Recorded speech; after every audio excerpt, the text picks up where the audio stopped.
And a bounce back game for Michigan. Here we go with Michigan Postgame Live, sponsored by Win Agency and Healthy Dogma. Final score, TJ, Michigan 24, Washington 7. Much, much better game at the Big House. Michigan is back, John, and I'm excited to break this thing down. We look good today. Sharon responded, a lot to get to. Absolutely. We also, of course, want to remind everybody to hit the like button, subscribe, tell a friend, all of that good stuff. We are doing the $150 per hour on the post-game shows. So we're still 75 to go, but we're already down 75. So that's fantastic.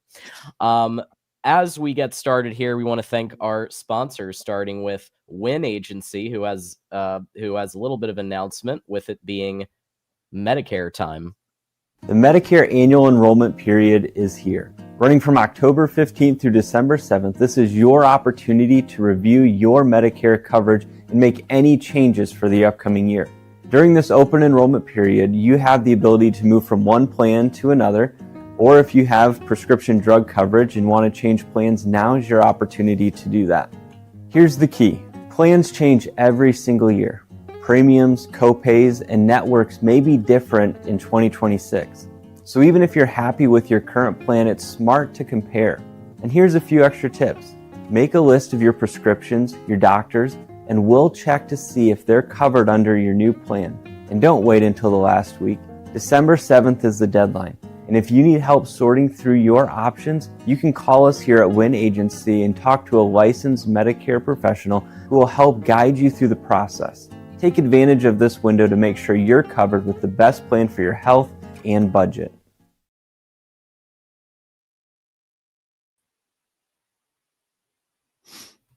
All right. So we want to thank again Win Agency for everything that you guys do and for supporting us on everything. If you have life insurance needs and if you have health insurance needs, now is the time. We also want to thank Healthy Dogma. So Healthy Dogma is our new sponsor, and what a win, Michigan fans. That's the kind of game that reminds us why we bleed maize and blue. And just like our team, Healthy Dogma believes in excellence. We've been crafting kitchen quality ingredients for dogs right here in Oxford, Michigan for more than 15 years because our dogs deserve the best too. So while you're celebrating, treat your four-legged Wolverine to a meal that's homemade, made easy. Head to healthydogma.com, use code 25GoBlue to save on your next order. That's how Michigan fans feed their own.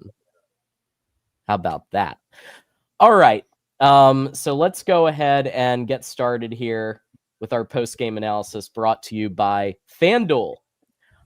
So this was obviously a must-win game. I think we can both agree it was a must-win game for Michigan.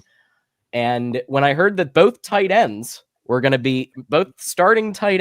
to be out, the starting running back was going to be out, TJ, I thought this was going to be a tough one. However, in the Big House, back against the wall, as has happened before, Sharon Moore and the team pull it together.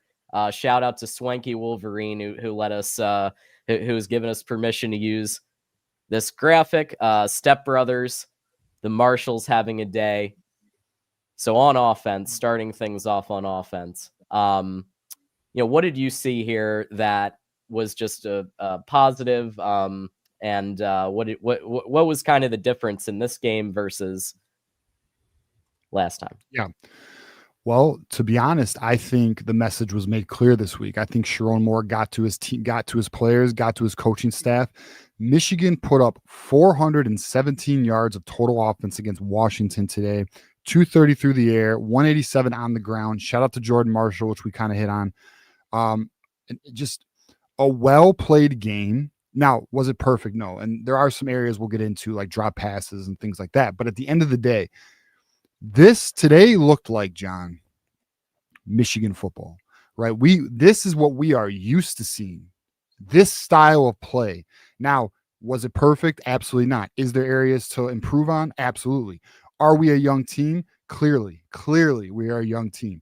That said, Anyone, and I'm talking for most of us here, who was frustrated with Sharon Moore, he answered today. He got the team to rally and play extremely well. The offense was good. Offensive line, John, I thought did a great job in the running game. They did have their moments in the passing game where Bryce was able to, get out of the pocket or extend plays. But we saw the link go down, which that looks not good. That looks like a potential ACL or something. Yeah. Frazier came in, stepped in, played well. The tight end situation is interesting. Well. Yeah, he did play well, and then the tight end situation is unique. But I mean, look, Marshall stepped up today. Tonelli, there were some drops. I think Tonelli had a drop, or was it Marshall? I can't recall. Morgan really does need to probably sit on the bench. I think we're all on the same page there. He is a liability. I know he's got heart, man, but it can only go so far. Underwood was not perfect. The very first throw of the game was a very sketchy throw. I mean, it was some Alex Orgy type shit. Mm-hmm. But it did look like Alex Orgy. That's what I thought of.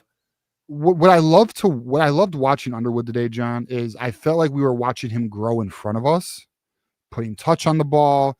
Never lost composure, even when the game was tight, even when we were making mistakes, even when we were not getting the first downs all the time. He stayed composed. He led the team. I mean, Bryce Underwood's stat line today, John, was 21 for 27, 230 yards and 2 touchdowns and 4 drops. So in theory, he should have been 24 for 27.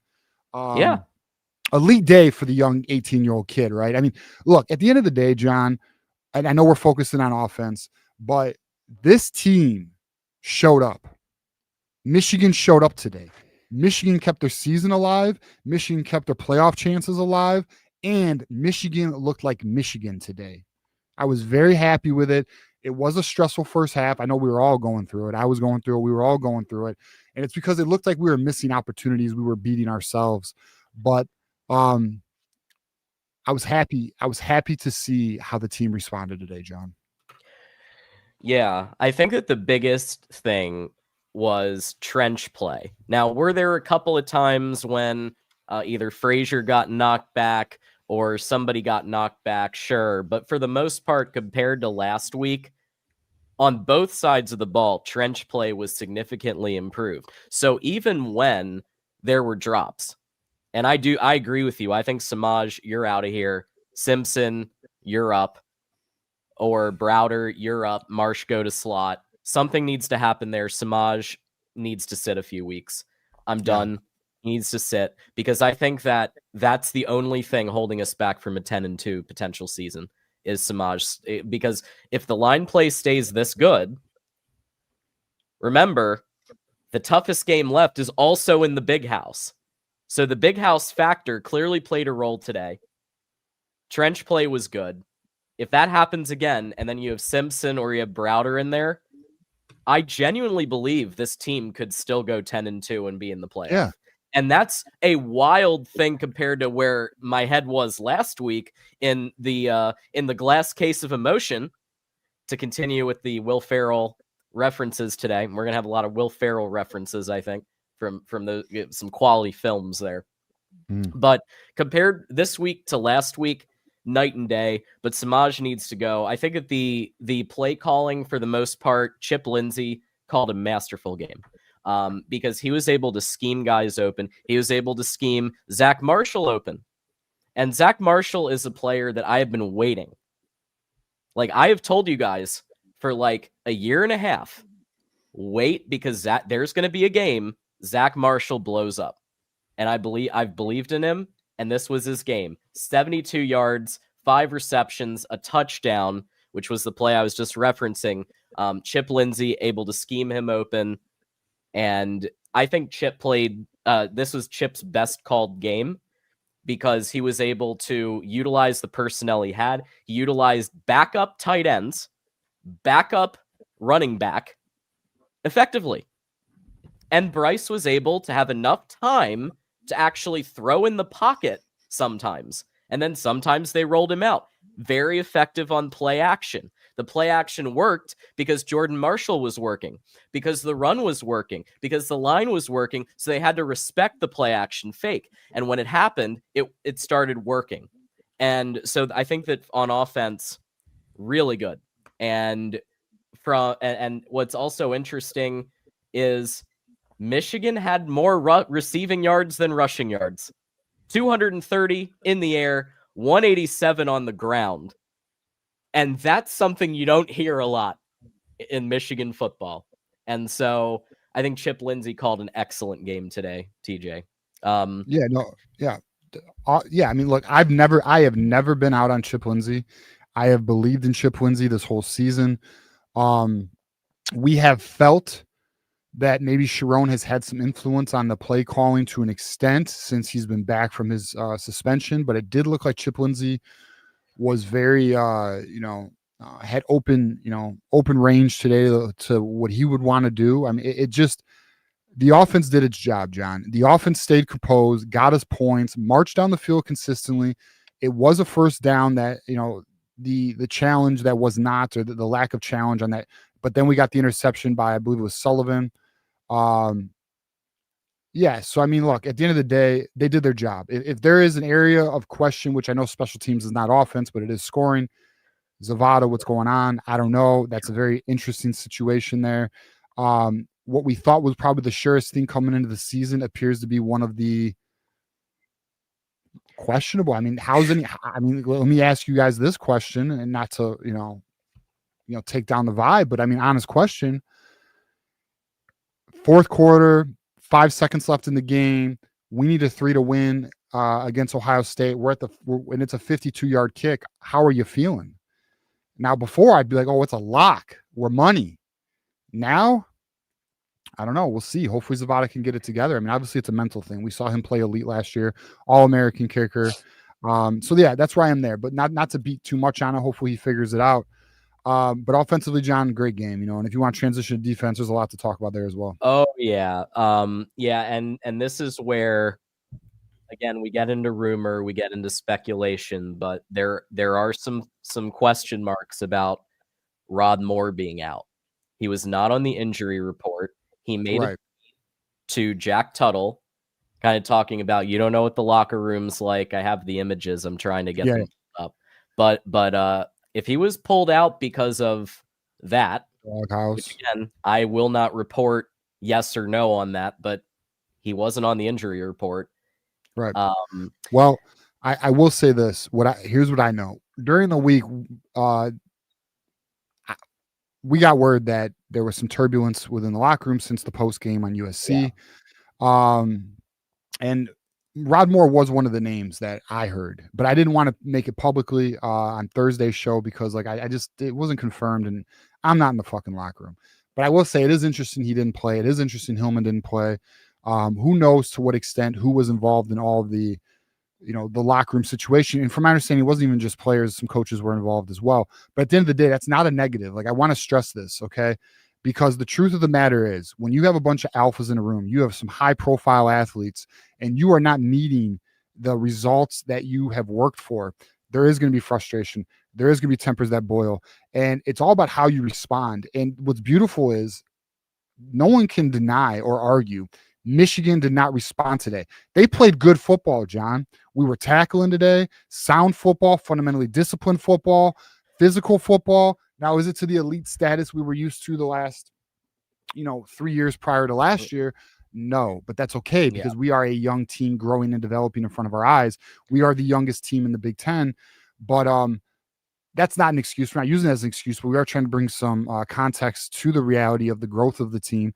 But at the same time, like, today, the team looked like Michigan football. Right. Offensively, defensively, impressive. Sharon Moore, what he did today, back against the wall, pressure. And he got pressure. I mean, tons of pressure. Hey, guess what? Looks like his jacket works, John. The jacket's working. I like that jacket. I'm now a huge fan of that jacket, John. Yeah, because we won. Wear it next week, Sharon. Let's go. Yeah, that's now officially a good, now let's just keep wearing it because that's clearly good luck. I now no longer think it's stupid. Also, I will say this. Can you believe that when you don't blitz as much, then Damon Williams was having trouble finding receivers? Interesting. It is interesting. Really And, interesting idea there. there was, they did. They rushed a lot of 4. They rushed a lot of 4, which obviously is an adjustment by Wink. So again, credit to Sharon, credit to Wink identifying this. I will say there were moments where I felt, man, we need to get more pressure, but they were just trying to stay responsible and make sure they handled themselves on the back end of the defense. And quite honestly, their persistence paid off. It really did stymie Washington's. Guys, we're talking a very good offense. We're talking about a similar offense to USC. We're talking about a team that isn't even that far off of USC, by the way. If we played like this against USC, I feel the result would be different. But that is what it is. We lost to USC. It is what it is. But the point being is that was a very good borderline top 25 team that we beat today. The defense did their job. They had the right game plan. I mean, that's a very good quarterback that we beat today. Was it Damon Williams, man? Like the kid's a mobile quarterback, has a good arm. He threw 2 interceptions on the year, and today threw 3. I don't know. I am today's game outside of the drops by Samaj Morgan, especially met everything I was looking for. Everything I went into this game, because I went into observation mode this week. I was like, look, I'm not out on Sharon Moore, but I understand the concerns. And there is a lot of questions, but how does he rally the troops? How does the team respond? How does the things like tackling, which by the way, it was a very physical week of practice. They did work on the tackling. The team looked like they were ready to play today. That's the other thing, John. The team was ready to play. Mm-hmm. Was the first drive amazing for offense? No. Doesn't matter. Because we lost the battle on the first drive, but we won the war, right? So at the end of the day, that's what matters. It's the consistency, the persistence. I was just very happy with today's result.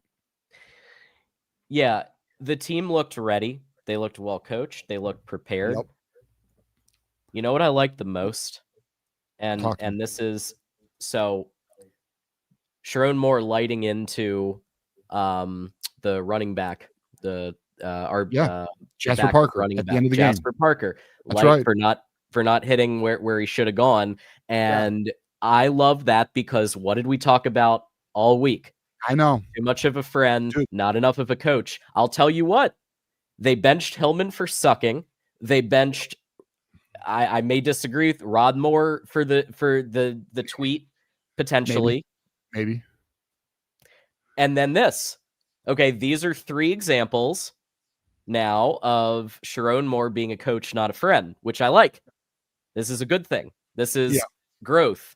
I wish it had happened sooner. Maybe we don't drop one of the 2 games. But hey, at least he's figuring it out now. And I will say there's one thing about Sharon that I will admire. When his back's up against the wall, he puts it together, right? Ohio State, Alabama. Here we go again with Washington. A good Washington team. Yep. Yes. They're not a bad Fish is a good coach. We whooped Washington's ass. That's what I mean. That is why, John, the season's alive. Like if we look at the rest of the schedule here, John, okay, boys, if you have not looked ahead, it's time to start looking ahead. Next game, by the way, we got a little brother. Rub their fucking nose in it. And I'm going to tell you right now, start bookmarking these little Spartan accounts who want to run their mouth, bro. They got nothing to talk about. Justin Spiro, all this cheating shit. Shut the fuck up, bro. For real. Like your tweets are embarrassing, bro. You're embarrassing. Stop it. Like you're annoying the shit out of me. Stop it. Talking about cheat. Oh, Michigan. Oh, all of a sudden Michigan's not good because they're not cheat. Shut the fuck up. We embarrassed you. We're gonna embarrass you this year too. Embarrassed you last year. Embarrassed you the year before. You're a bottom feeder program. You're gonna fire your fucking coach. Shut up, bro. But like at the end of the day, we got little brother next. Rub their fucking nose in it, bro. I swear to God, we need to rub. Sharon Moore needs to make a statement that game. We run this state, and we do. And then we have Purdue should be a dub. Northwestern should be a dub. Then we have Maryland. I will say, respectable program, very good quarterback. They got a respectable program right now. They're playing some solid football. So that's a game to at least not overlook. And then obviously we have the game, which is going to be the game that determines our playoff hopes. We win that game, we're in the playoffs. We're in the playoffs. We lose that game, then we are one game short. One game short of reaching some goals this year, outside of beating your rival, but making the playoffs is a big one. But I'm excited. I think the team, as long as the team can play like this the rest of the year, and by the way, we saw this last year, midpoint of the year, Michigan just started playing better football as the season went on. They started getting it together. Hopefully that's not a repeat next year. We'll worry about that in the offseason, though. The boys better start out better next season. But at the end of the day, the team looks to be playing better football. The kids are growing and developing and evolving in front of us. Michigan's identifying the best kids on the field. I loved seeing Jasper Parker as the third running back, by the way, not Kuzdal.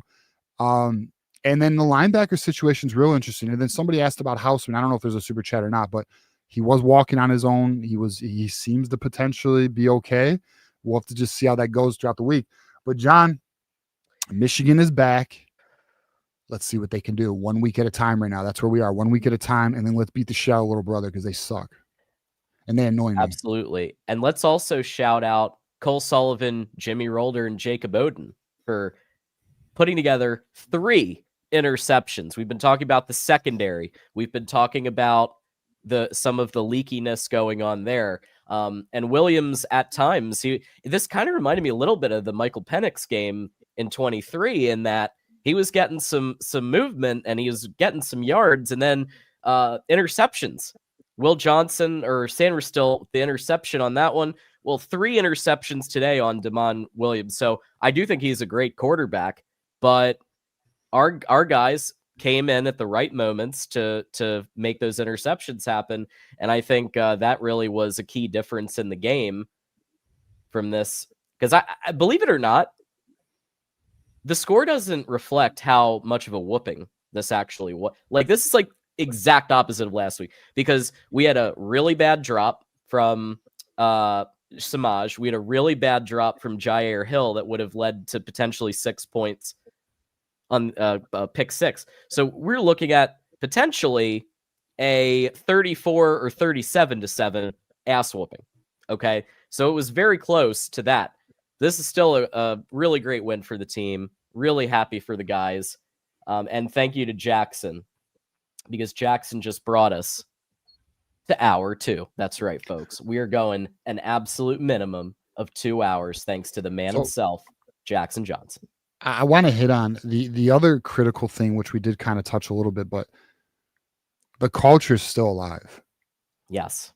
That was a big concern for a lot of people. It was a big concern for a lot of people regarding some of the things that they were hearing that was going on in the locker room. It was also a big concern, obviously, seeing the play on the field. But there, in my opinion, I think today solidifies Sharon still has the locker room. He still commands this team, and there is still a standard at Michigan. And listen, we do not have a Joe Moore award-winning offensive line. We did not convert that 4th and 2 like we typically would in the past. We would have. But you know what? We have a young offensive line, as Joel Klatt said, 3 redshirt freshmen. This team will get better. And I promise you, like I would put money on this. If anyone wants to bet me, fucking do it. This offseason, Michigan's going to cook. I promise you. Back's going to be against the wall. They're going to be aggressive. I feel very confident, especially if this team plays this way the rest of the fucking year. I just feel that the team will be a year older. They're gonna fill these gaps in the roster right now that we're unfortunately dealing with from the prior years of recruiting when NIL wasn't up to par. This team's gonna be good. And by the way, I know we're talking about Michigan postgame. Did anyone see Savion Hyder's stat line yesterday? Did you see this, John? Savion Hyder, number 1 running back in the nation, who is fully committed to Michigan, loves Michigan. It's not even a doubt, by the way. Dude, his fucking stat line was like, let me find it real quick because it's so stupid. I don't even want to misspeak. It's coming. Got it. 12 touches, John. This is the number 1 running back in the nation who will be joining Michigan next season. 12 attempts, 12 carries, 261 yards, John. Woo! 6 touchdowns. 6 touchdowns. My God. Kid's a freak. Number 1 running back in the nation. Some are saying possibly the best running back to come on the last 3 years. I've seen some scouts say that, so we'll see. We'll see. To be determined. So the bottom line before we get to super chats, the guys responded. Sharon and team responded. Are there things that could be improved? Did I want to see that spot challenged? That where they called it 4th and inches? Yeah. Yes. Were there coaching issues, timeouts? There still are, but at least they're making a significant amount of progress. And then the end of the first half, where we had like 40 some odd seconds and like 3 timeouts, the way they structured that drive, we got to be better. Like, that's not a championship approach. I mean, the way they approached it was not. They just got to be better, man. But the good thing is, it is better to learn from a win than a loss, and that's what today is. Today is an opportunity to learn from the mistakes, improve, grow. But we won, so that's what matters at the end of the day. Absolutely, and of course, shout out to the Marshalls, my guy Zach Marshall, and maybe the best RB2 in the nation. I don't even think it's close. Best RB2 in the nation. Jordan Marshall is finding his game. I mean, I noticed it in USC when he came in. He just looked quicker, more confident. He is finding his comfort level at the college level. Major. And guys, Justice Haynes almost went today. Just so everyone, like, Justice Haynes, he did warm-ups today. He was the first running back in running back drills, just not ready yet. I do think Justice Haynes will play next week against Little Brother. And then that's just deadly. And then if we can just get our tight ends back, if we can just get Hogan Hansen, I know Zach Marshall had a good game, but if we can just get Hogan Hansen, Marlon Klein back, figure out Samaj Morgan, like either replace him, sit him, I don't know. They fucking love the kid. I don't know. But and we're all right. We're all right. You know what I mean? The team looks all right, you know? And when I mean all right, I mean playoff. Today, John, I know we're about to get to super chats. Did we not look playoff caliber today? Yeah, like 11th, 12th team. Yeah. I'm not playoff saying top caliber, 5 team like here. outside. I'm saying playoff. a top 12 team. I am saying we looked like a top 12 team today. Mm-hmm. In my opinion, yes. And that's not some bias shit. I'd be very honest with you if I didn't agree that. No, we looked like a good football team today. We just have some things we got to clean up. Yeah, I'm with you there. So folks, I have put the call link in. After we take all the super chats, then we'll start to get to some calls. We are going at least 2 hours, and we're already $5 into our third hour. So 145 to go for the third hour. Let's start with Joe with the 20 here. I'm just glad I was wrong and the players came together. The players should be proud of themselves. Some of the coaching, I'll stay happy. Hey, I think we lost you, John. Is that a me thing? I think we lost your mic. Yeah, you're out. All right. I can read them. Chat, let us know. Is that a John thing or a me thing? Am I back? You're good. You're back. Am I back? Okay. You're back. Yeah, something's weird with my I'm doing this from the hotel, so forgive me. But anyway, so yeah, my sentiments exactly. Yeah, I'll say I never have a problem being wrong. I want to be wrong. I enjoy being wrong if I have a take that isn't for my team. A lot of us were concerned about Michigan, rightfully so. But listen, the boys stepped up today, and that's all that freaking matters. Like, no one gives a shit about being right or wrong. All that we want is Michigan to just be good. Just be good and compete. That's all any of us are asking for. Right. I'm with you there. So I'm just going to work on my hookup with the mic here, if you don't mind reading these next couple. Yeah, I got you. On that real quick. All right, so we got B-Dub in the house. He goes, has anyone thought about maybe Sharon is more reserved on the sidelines in public, and that's okay? Michigan coming with my whole position on this, and I'll tell you what. You saw him pregame bumping with his players. We actually saw Sharon Moore yell at his guys today. I think it's a confidence thing. Sharon is finding his way. And I think Sharon Moore is like I said, a coach who is learning on the job, and I think he's getting the confidence. I'm a firm believer that it's not that Sherrone Moore is not an aggressive coach or not a vocal coach. I think he is. I just think Sherrone Moore is finding his comfort level. That's where I'm at with it. And then beat up here, scrap the game plan, play base, wink seams to see less is more. Yes, every single time he did the same thing last year. When he simplifies this defense, the team just performs better. He did it last year. Team started playing at a top 10 level. Today was a top 10 performance against a very good offensive team, very good passing attack. One of the best passing attacks in the Big Ten. I think they're third or second. So excellent day for this defense. Maybe the blue collar gimmick worked. Vaughn, you ain't lying, bro. I think, and I said this on Tuesday's show, I echoed it on Thursday's show. The gimmicks are annoying when you're not winning. When you're winning, Right. you love that shit. You love, and I know this. I know this for a couple of reasons. One, Dan Campbell, he had a lot of gimmicks, biting kneecaps, and everyone laughed and pointed and had this guy's an idiot, a meathead. Then he starts winning. Now he's big dog. He's big dog now, and a lot of teams wish they had a head coach like Dan Campbell, and it's because he's a winner now. Same thing for Sherrone Moore. He starts winning, they're going to love all that shit. And I also think we got to a point as a fan base, I mentioned this on Tuesday, where, you ever been in a relationship, whether it be a friendship or your relationship with, the opposite sex or whatever, you get to a point in that relationship, like, yeah, you like them, but everything they're fucking doing is annoying you. I kind of feel like the fan base was getting there with their head coach. Like everything he was doing was just annoying them because he's not winning. We want a winner. Everybody wants a winner. That shit becomes cool when you're winning. When you're not winning, it becomes annoying.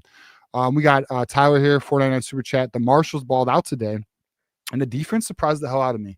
I wanted Wink fired, but he earned another week. Yeah. Again, simplified the defense, and the boys did their job at the end of the day. It's all we can ask for. That's the thing, is like, what's nice to see is they're still growing and evolving. It's just what it is. And that's why we love college, man. That any college football purist, or even if you're not a purist and you're just like a casual, or I don't want to say casual, but you are a typical college football fan, the growth from either year to year or in season is really freaking enjoyable to watch, and they got to obviously keep it going. But that's one of the things I love about college football, is just you see the growth in front of your eyes at a far more rapid pace than you do in the pros. It's just, I don't know. It's one of the things I love about college football. We got Lee Hart there. He became a member. Welcome to the community, Lee. Leaders and best. Leaders and best. Welcome to the community, Lee. Enjoy your emojis. We got Von Mitchell again. Thank you, Von. 499 Super Chat. It was great to see more yelling at Jasper Parker. Absolutely. That's what I'm talking about. No more hand-holding players. Coach them hard. Exactly. Coach the boys. Like, love your players, but coach them harder. You know what I mean? I believe in that philosophy. Love your players. Yeah, but coach them harder, man. And the fact we were up, the score we were up, the game's done. Don't stop coaching, and that's what we love, right? We got GT here. You want to take it, John? Yeah, really excited about the bounce back performance. It looks like the D is reviving like we did last year. We need to get healthy this next month. Yeah, it does look like. I just wish it wouldn't take 7 games. I know, and I'm gonna tell you, and we got to fix that next. We got to start strong next year, because guess what? Playing Oklahoma again. Tough. The schedule's tough as hell next year. The team has to be ready next season. We can't have a slow. But listen, we're going to talk about this season. That's off-season talk. We're going to have plenty of months to talk about off-season talk. So whatever. But just keep going. That's all we can ask for right now. Wolverine not so casual with the 10. Defense settled into rushing 4 with lots of base sets. Yes. Played so well. Bench Tillman for accountability. Played fast, few busts, just so much simpler and better. Thank you, Wolverine, not so casual. We have both been saying, let's ease up on the blitz. Not saying stop blitzing, but Jesse Minner had a 30% blitz percentage when he was DC. And what happens when you don't blitz? You have more guys to actually defend against the receivers, and Williams had to throw it away. He had to keep throwing it away because there was no options for him. And then the 4 guys, the 4 D linemen, they were starting to get to him. So when you don't blitz, sometimes it actually can be better for you. And we saw that today. Yeah. Yeah. Well, the other thing too, that I think we didn't hit on yet, that I think is critical. It wasn't that we just rushed 4. They played responsible and did their jobs. We never allowed We never allowed Damon Williams to really escape the pocket. I mean, Damon Williams had negative 19 yards today. Guys, this is a quarterback who is mobile, who does have the ability to break the pocket. I mean, on the season, Damon Williams already has 380 yards. Michigan just did an excellent job today. They really made him look like a shell of himself. It's an I'm telling you, this is really it's a really impressive fucking win, man. I mean, it's a really impressive win. So, good for Michigan. Yeah, I'm very happy, and I I'm think so pissed we lost to USC, John. I'm just pissed. Yeah, we should have that game. This game, it sucks. It We're better took than that USC. to really have that come to Jesus moment, but that's how it went.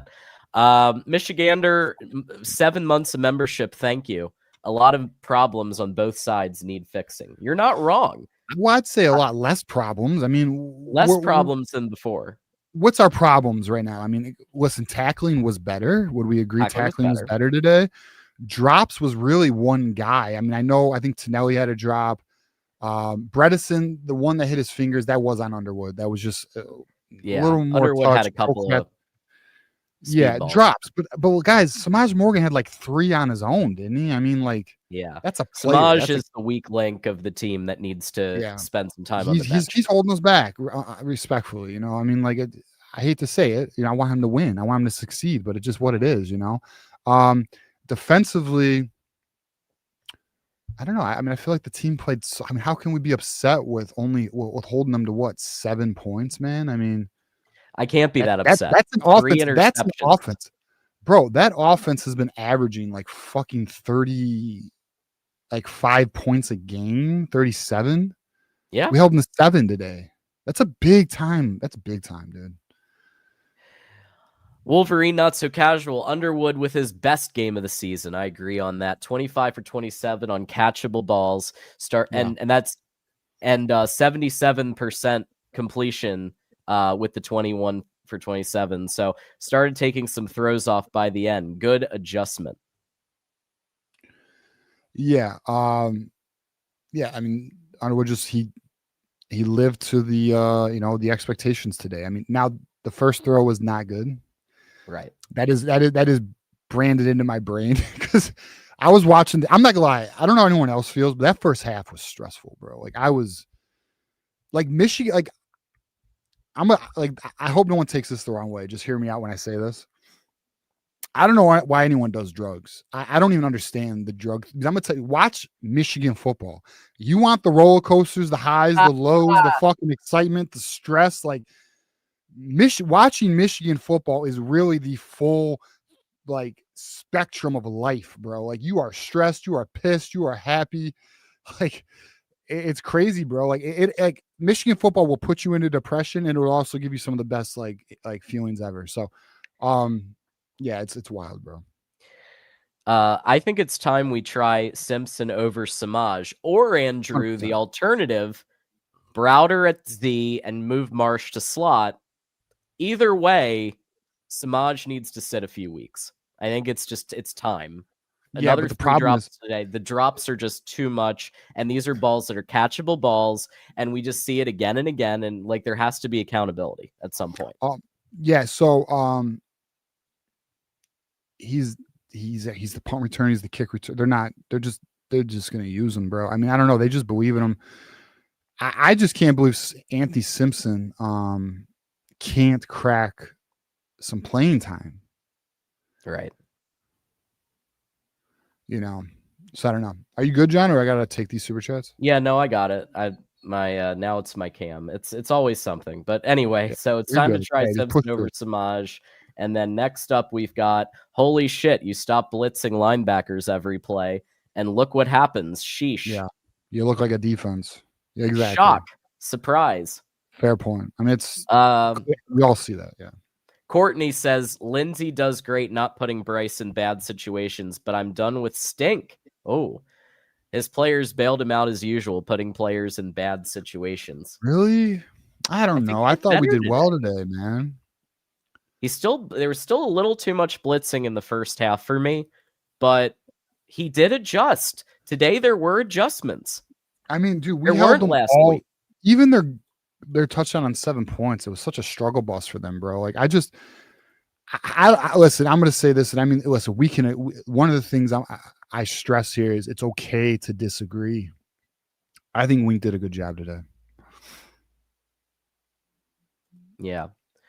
Let's see. Michigander, benching Rod Moore over a tweet is soft. Now we don't know for sure. Yeah, we don't know. And I've been very careful to say that is a speculation, that's a rumor, but I mean it's a pretty when you see that he wasn't in the injury report. Yeah, I don't know the situation in terms of why, but I will say his name came up in some of the locker room stuff this week, and the tweet was public. For those who don't know, Jack Tuttle was essentially saying he actually essentially confirmed that there is some turbulence in the locker room and that this was also an issue last year. And then Rod Moore essentially, do you have the tweet, John, or no? I could probably find it. Yeah, give me a second. There's a lot of people who don't know probably. Unfortunately, I got to go to our good old fucking friend Intrinsic, that fuck boy. Because trust me, he's got it. Yeah. So we start with the injury report where he's not on there, and then we've got the tweet. Hey, bro, you're not even here, so don't speak on what you don't know for real. We could talk about last year if you really want to. Yeah, that's from Rod Moore to Jack Tuttle.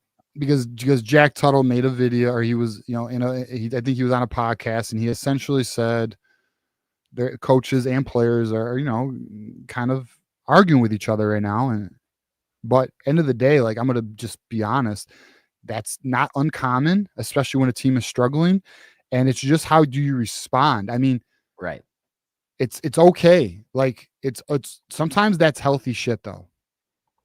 You rather have it voiced and expressed. Like, have you ever gotten into a fight with somebody, whether it was physical or even just a debate of ideas, and you are completely on the opposite side of each other's positions, right? But then after combat, again, whether it's a physical or a debate of ideas, you actually become friends, or you actually have respect for one another. That type of shit is real, and it happens on teams all the time. Like it's just one of those things that it can potentially be galvanizing, or it can be toxic, and it looks like it was a net positive for us. I mean, the team played together this week. Wolverine Not So Casual says Hyder's senior season so far, he is balling out. 55 carries, 1,110 yards, 19 touchdowns, 20.2 yards per catch, stores a touchdown every 2.9 runs. So much exciting youth on coming to this team. Hyder's going to light it up as a true I really freshman. don't want to say the G word, but I mean, these numbers are not normal. Yeah. This is, in Virginia is good football. Like, there's some good football going on. This isn't like some. Hyder really is the best running back in the nation. And I really don't want to throw the G word out there, but those numbers that's not normal. Like that, even for elite, that's not normal. That is some, I'm not going to say it yet. He keeps it up. I will. Yeah.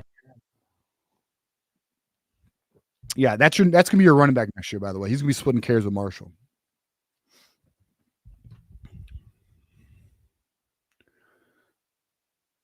Oh, we lost you again, brother. John, we lost you. I'll take it. Let's see.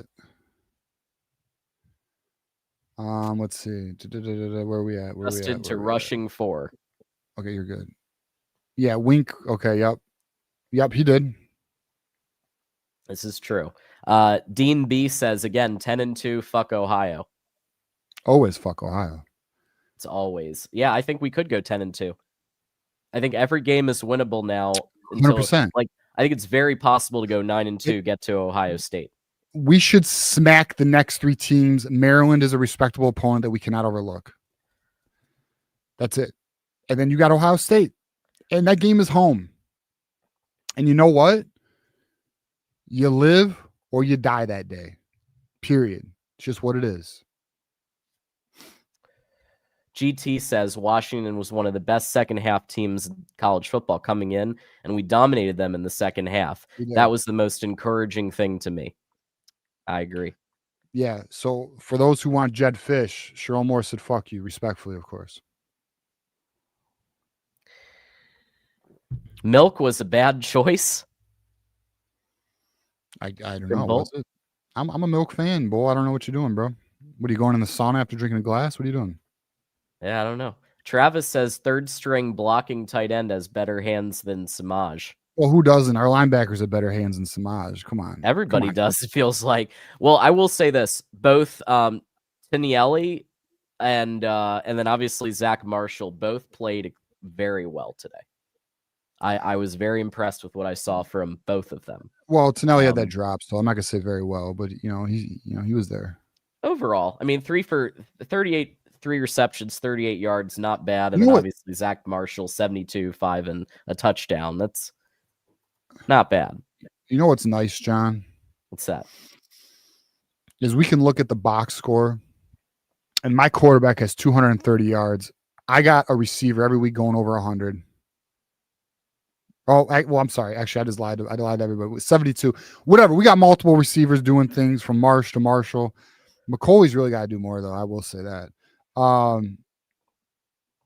It's just nice to have a freaking offense that can move the ball. It's nice. Last year was a bad year. Yeah, facts. Brick killed a guy with Q Trident. Who's Brick? Who's Brick? I think we're doing some references here. Okay. I'm out the loop. John's dying over there. He's battling. He's fucking Ryan Day's brother's hacking your shit, John. Michigander says, JB Brown, you're gone. Bye-bye. Enough is enough. Yeah, I think he's definitely on the bye-bye list after this year. My Lou Gore's a kicker. You're killing my kicker, bro. You're killing my kicker, bro. I blame JB Brown. I don't blame Zavato.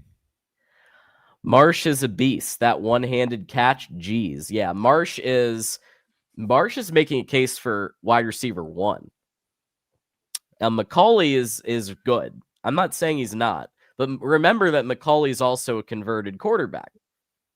Andrew Marsh is a pure wide receiver, and I think he's working his way up the ladder right now. Like, he's making a case.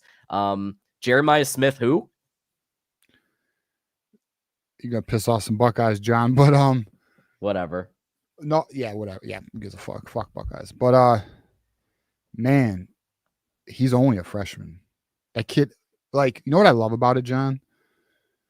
I love doing player analysis videos and then watching these kids actually perform on Saturdays, man.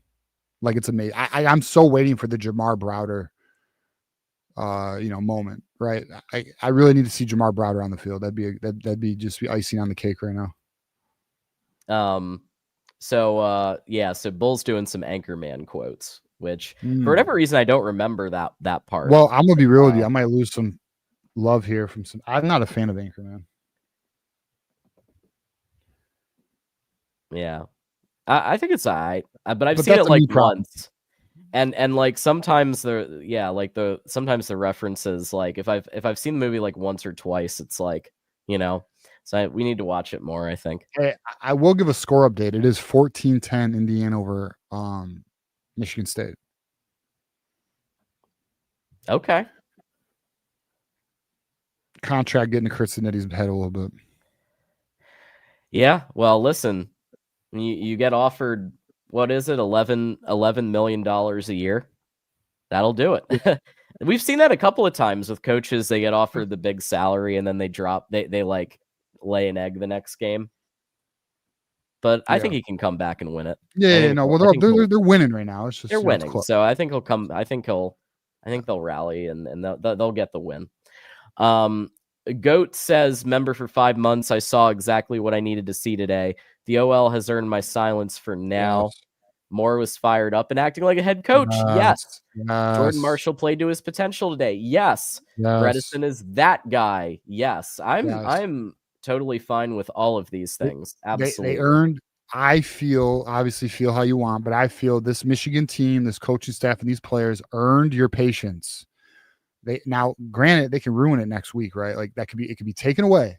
But in my opinion, we have a young team who literally stepped up. They stepped up when 80% of this fan base was out. And I know that. because I've saw 3 different polls with the same numbers and over thousands of votes. So 80% of the fan base was out on this team, and they stepped up today. So shout out to them. Good for them, man. And I'm with you, GT. Elf is top tier. And you want to throw some Elf references, I'm going to catch those for sure. Von Mitchell, I was worried about Bryce regressing after what Devin Gardner said about Bryce's USC performance. I'm not worried anymore. I was never worried about Bryce. I was worried about his line protecting him. That's what I was worried about. And the USC game, it wasn't. He had to roll out just to get anything. And today wasn't that. Like, the O-line stepped up today, which enabled Bryce to do what he does, period.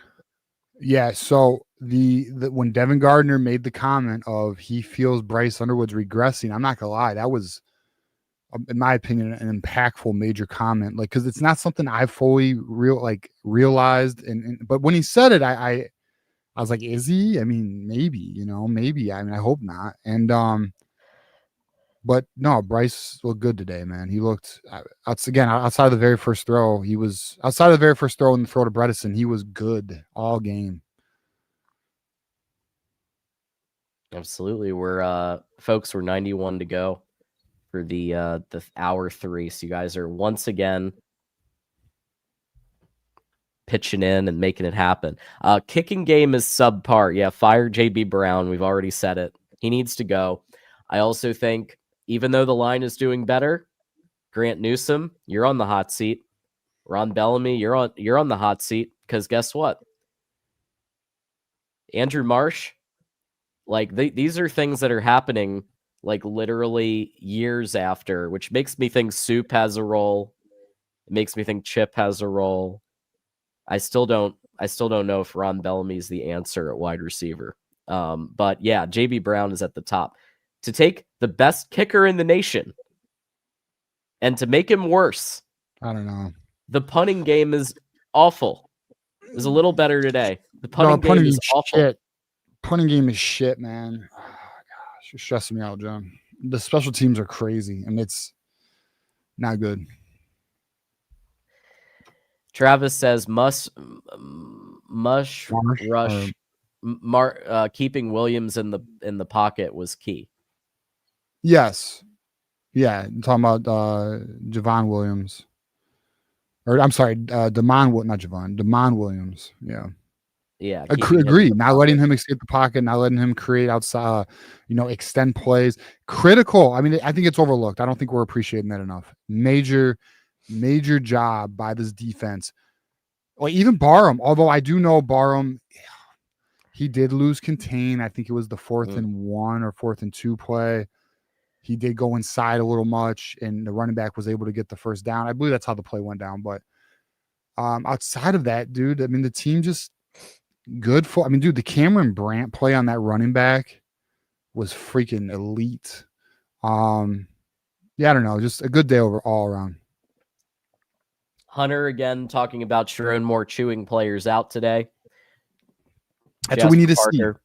That's what we need to see. Coach the boys, Sharon. Coach the boys. Don't be boys with the boys. Coach the boys. Love them, but coach them harder. Hunter then goes on, left points on the field, but he coached to win. Yes. Yeah. He did leave points on the field. A lot. He did fail to challenge a spot. And there were some timeout usage, weird things when you really should have used your timeouts, because Washington gets the ball back after the halftime. So you want to at least try to put together a drive before the half to keep it, in case they score. But I will say this, I think the guys were coached up more, and they were ready this time. They were ready. Yeah. And Jackson got us to our second hour. May we have a second hour, please? And let's get Michigan Voice College Football 20,000 subs, and let's get the main channel to 100,000 subs. Love it. Jackson Johnson, Chief Marketing Officer. Love it. Dominic says, go blue. Go blue to you, Dominic. Wolverine, not so casual. Marshall's so much more patient on his runs. Pressing gaps, regapping. I think the volume of carries helped him a lot. And hardest runner ever. Yeah, I knew he would do well. He did well at the ReliaQuest Bowl. And I knew that when he got the reps in practice, he got the reps with the ones, he was going to crush, and he did. Like he was Mr. Ohio, but he came to Michigan because he knew that Michigan's a winner. Yeah, you know. And that's exactly what he did again, just like he did against Alabama. Yeah, no, and he is a tough runner. He's a dog. He's physical as shit, man. I mean, he's a very good number 2. Can he be an RB1? He can be an RB1, but does he have the upside of a Haynes? No, I don't believe so. But he can be a quality back, like a very quality. Like I feel like I'm talking down on him, but like he's a good running back. He's not elite. He's not a Heisman contender, but he's a damn good running back. Cody is a member for 7 months, and I know he's been a member before too. So Cody, thank you so much for that. I'm still skeptical about Moore. So am I. Loved how efficient Bryce was, Marshall running, and the improved tackling. Need to hammer Little Bro and Purdue. Fuck Little Bro. I swear to God, I want to rub their face in it. Like the Michigan State fans make me sick. Them. They make me sick. They annoy me more than Ohio State fans. Ohio State fans can talk. They can talk. They can. They have the right to talk. Yeah, they earn the right to, even though we beat them, but they've earned the right to talk because they got a strong program. Michigan State fans still run their fucking mouth and they're garbage. Michigander reminding people to smash the like button. Thank you so much, Michigander. 344 people listening to the show. Let's smash the like button so that we can get even more people checking the show out. We have got to fix the drop balls. Morgan reminds me of Clifford Franklin from the movie The Replacements. Yeah, well, we got Simpson, we got Browder, we got some people that I think could step in. And they I don't know, maybe Samaj is just really good in practice and just outshining in practice, and that's why he's still in it. But like at some point, you got to make a change. I think it's something. I think nobody's taking the job. That's what I think. Nobody's taking it. We got McCauley, we have Marsh, and then we have what? Maybe Browder, but he has not taken it yet. You know what I mean? Yeah, like Browder, Simpson. Simpson has not taken the job. I mean, they're not putting him out there because he's better. I mean, like if he was better, they would do it, but they're not taking it from Samaj. Samaj is essentially handing the job over, but no one is taking the opportunity. Yeah. I mean, that's got to be what it is. Yellow Blackbird, why did it take an embarrassing loss for Wink to learn something he had already learned last season? I think we need to move on next season. Yeah, if you can find a good replacement, like the guy on the Ravens or someone else. But sometimes you need to be punched in the mouth to get reality. Sometimes your ego stops you from seeing things clearly. And I think potentially Wink has an ego, right? I mean, look, he's a former NFL defensive coordinator. He has had top 10 defenses in the NFL. He is the architect of the Ravens scheme that everybody loves, that has been evolved into so many defensive coordinators that are dominating not only the NFL but college. He's the architect of that shit. So like, I think Wink has a bit of an ego, and I think sometimes he needs to just, and we know this was an issue with the Giants. He would not adapt. He would not listen to Dabble or Brian Dable. Whatever. As long as he makes the corrections and gets it together, then we're all right. 89 Dr. Funk, why were Moore and Hillman out today? So apparently Hillman does have some type of light injury, is from what I'm hearing, but also I think because he couldn't tackle worth a damn last week. And Moore was not on the injury report. There was a deleted tweet. There are rumors, it's not confirmed, there are rumors that may have contributed. So kind of a behavioral situation there. Michigander, can we start fast for once? And by the way, I'm with you there, not just in terms of today, but how about for the whole season? Can we start a season fast for once? Like that's like both are true. Like let's start. And I will say this though, the defense today did stop Washington's first drive.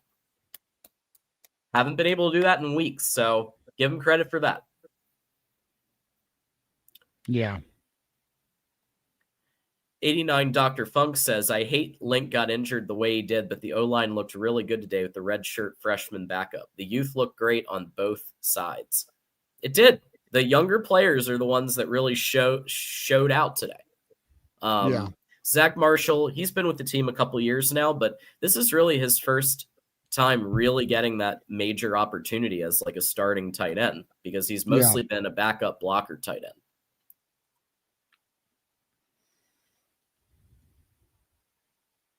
Cole, great bounce back from last week. When Wink's bend don't break system worked, Chip called a great game.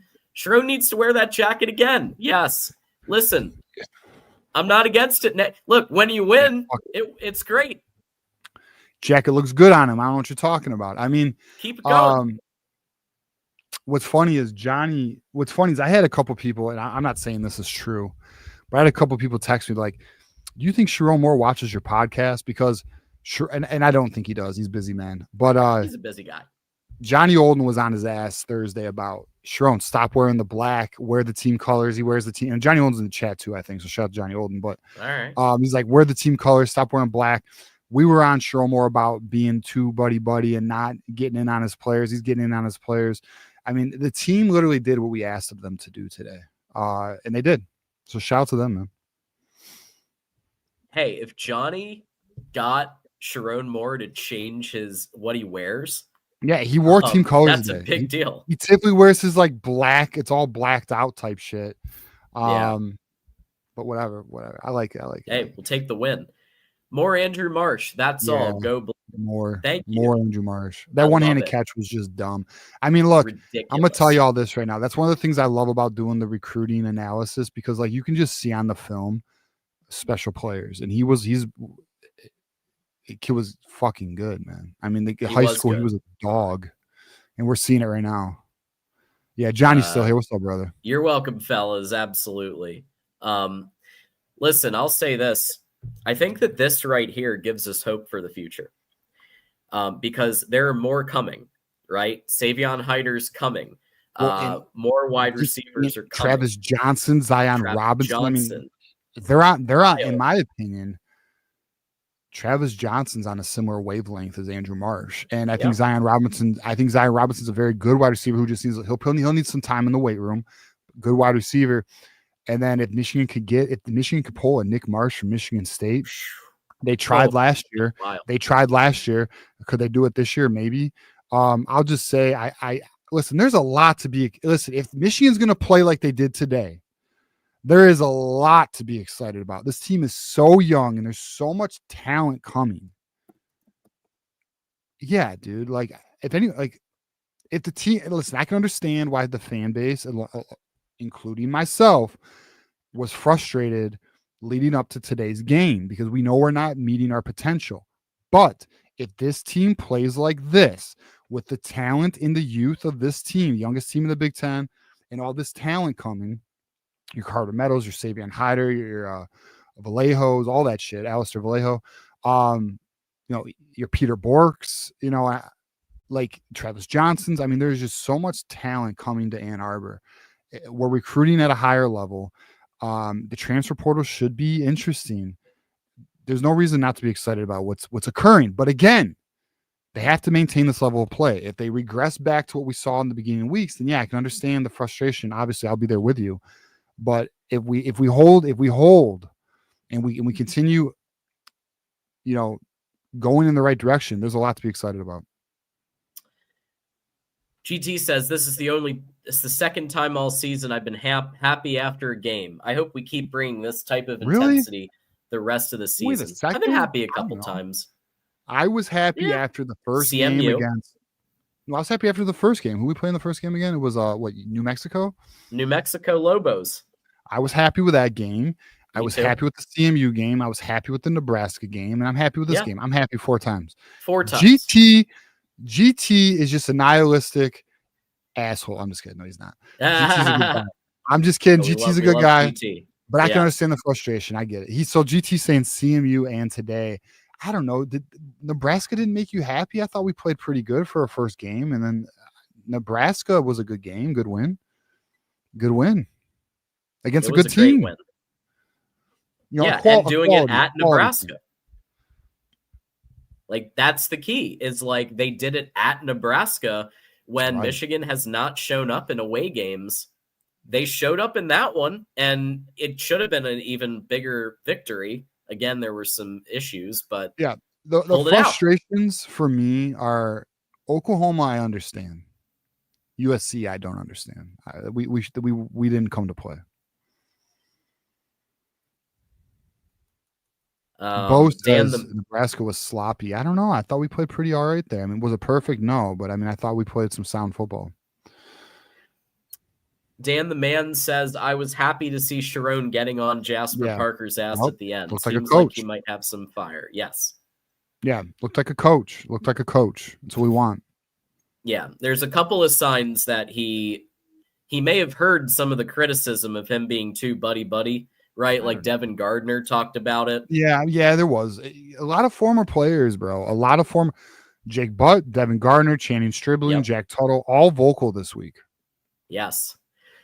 Michigander, we are the youngest team in the Big Ten. We have 3 redshirt freshmen on the line, 2 true freshmen, 1 catches, and 1 is running the offense. Wink loves to rotate the younger guys a lot. Well, dude, and look at how much Nate Marshall played today. Think about how often our young DB. Listen, we have a young Cole Sullivan's a redshirt freshman.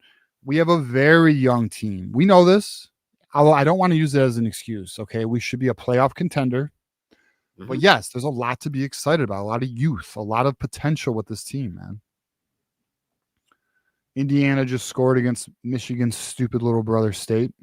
Good, as it should be. Stupid ass Michigan State. Because they suck. They do suck. The colors are ugly. Michigander says, can we talk a little basketball at the end of the show? Do we want to? It was a tough exhibition. They just lose? They did. Although it was an exhibition. But I don't, exhibition. Give me into the regular season, and we'll see what's up. We'll talk more basketball then. Oh wait, did Vandy beat LSU today? Yes, Vandy. Oh, that's hilarious! Fuck you, Brian Kelly. Dude, LSU might be looking for a new head coach, man. Yes. Oh man. GT says Washington learned today that the yellow ones don't stop. What's that mean, John? The yellow ones. What are you talking about? The yellow ones. Maize, like Michigan maize and blue? The maize and blue. I don't know. I will say though, Washington learned that we are still ahead of them in the Big Ten. Sit your ass down. Okay. USC I was talking about this on Tuesday. The Big Ten hierarchy, unfortunately, we've lost some ground. USC's got us, Indiana's got us, Oregon's got us. Ohio State doesn't got us, but they're playing great. We're currently 4th or 5th in the Big Ten right now, so we gotta get it together. We're better than that. Lee Hart with the 2. Thank you so much for that. CJ Mike, after Bryce's performance today with the tight ends, we should be on the phone with Andrew Olesh right now. Oh my God, please. How about that? Make the case. Please. Look at what we did with 2 backup tight ends. Look at what you could do. Bro, give me Andrew Olesh. Give me Nick Marsh. Give me Nick Marsh and give me Andrew Olesh for next season. Okay, give me another offensive lineman or 2, and then load up on this defense. Give me an edge rusher to go with Nate Marshall next year. Fuck, dude. We'll be all right. And we need a defensive tackle. Our defensive tackle's got to be better, but yeah, I'm excited. Listen, I don't know. I would put money on we're going to kill this offseason. I really would. I'd put money on it. Yeah, Olish's dad does look like a fucking idiot. Mom was right. Nice lady. Yeah, the yellow ones don't stop. That's the taxis, yeah. But the when he's in New York City and he's running around in the taxis. Dan the Man says we needed the wide receiver coach or a wide receiver coach, and it looks like Franklin is looking for a job. James Franklin will probably coach at some type of Power 4 program. Yeah, he'll get a D1 job somewhere. I think this is a joke, but he'll either Spartans want him. I'll tell you this: there is a world where he takes a media job and only gets paid a little bit a year and forces Penn State to give him basically the full buyout, which they'd have to do. if he has a job, it doesn't matter. Even if they pay him $100,000 a year, then Penn State has to pay the rest. That's the deal. Mm-hmm. And he looked good today at ESPN. I mean, I'll tell you what, one Yeah, thing I he didn't can watch do it. is be I heard it was good, though. sympathetic. He is used car salesman extraordinaire, and he makes himself look good, and he's a hype man. And I think he'd be great at media. I thought Moore was cooked at the first half. Huge win. I It don't was know. a huge I win. never felt he was cooked, but I did feel we were not playing a clean game, and we kept Washington in it. But it's all right. It worked out. Yeah, and it was. I will agree, it was a huge win. It is. This is a big win, man. Washington should have been in the top 25. Yeah, they have a legit offense. 5-1. Even their defense, their run defense, I think was second or third in the Big Ten, only giving up, I think, 80 or 90 yards at most a game. I mean, guys, this really, like, what one thing that, like, as someone who's like aware of kind of like Washington is better than I think being presented, and it's because there wasn't a number in front of their name. They were a top 25. That's a top 25 quality team. They just did not have the ranking. Lee Hart's, did Aiden Childs punt? Did he do like a Tom Brady at the Patriots punt situation or what? Let me look. I got it right here. I have the Spartan shit right here. Y'all remember when Thomas Edward Patrick Brady Jr., former Michigan Wolverine, did his punts? He liked to sometimes punt on third down. Aiden Childs did punt 40 yards. That's hilarious. I love it. That's a throwback, man. That is a throwback. Jackson Johnson will probably let us know the last time a college player, a college quarterback punted. He will. I bet he has the year and the game, and I can't wait to hear about it. 89 Dr. Funk. Sharon still needs to work on his in-game management. You're right. The first half, the timeout usage, awful. And Garbo. Yes. Shit. And he did not challenge the first down. That was clearly a first down. Yeah. Why did you not challenge that, Sharon? And now it worked out because Cole Sullivan got the interception. Who needs to play more? Cole Sullivan's nothing but a playmaker. But yeah, I mean, look, he does. But hopefully, I don't know. Hopefully he fucking figures it out because because if it doesn't bite us at this moment, it will. There will come a time where those coaching decisions will be the difference in a win or a loss. Yeah, you're absolutely right. And it could be the Ohio State game. And the thing is, like, like the team rallied today. They like the team came together. They knew their back was up against the wall. You have to win this one to stay in the playoff race. And they did it.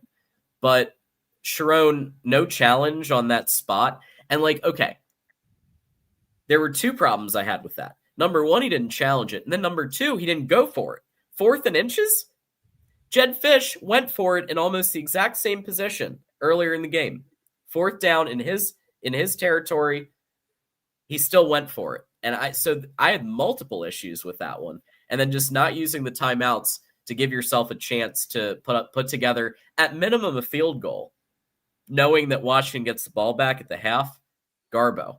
So there are still some glaring issues with game management, and I think when you go, like, I think there's going to be some dubs the next couple of weeks.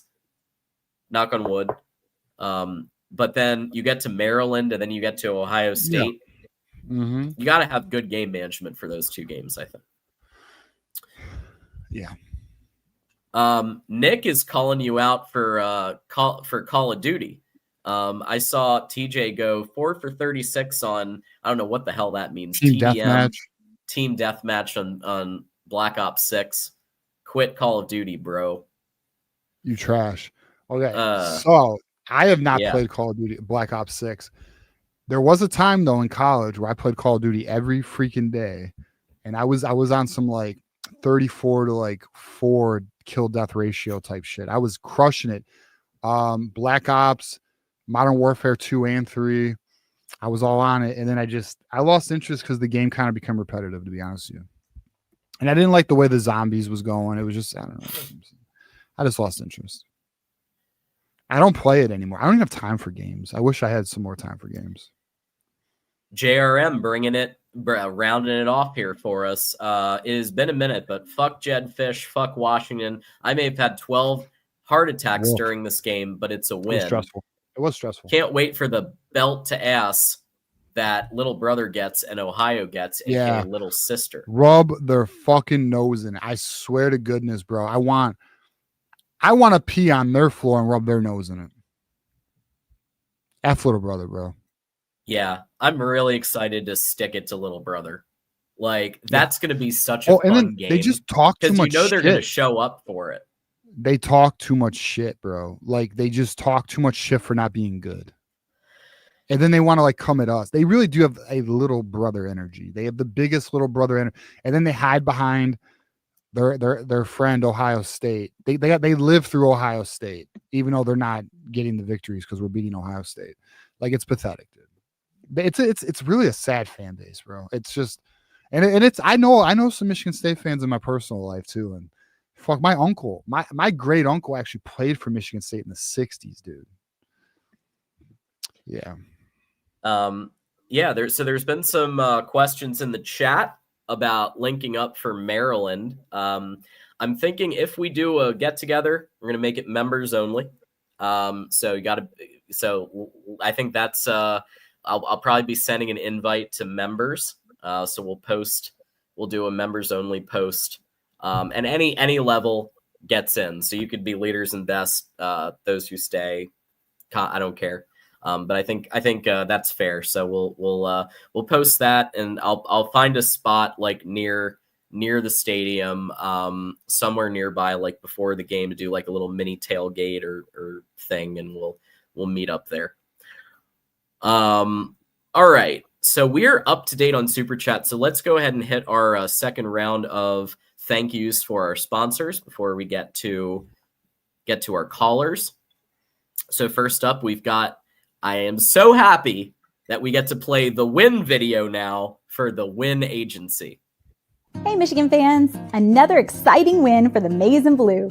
With temperatures getting colder and the games getting more intense, we know open enrollment for health insurance is right around the corner. Open enrollment for 2026 goes from November 1st to December 15th for those who want a January 1st effective date.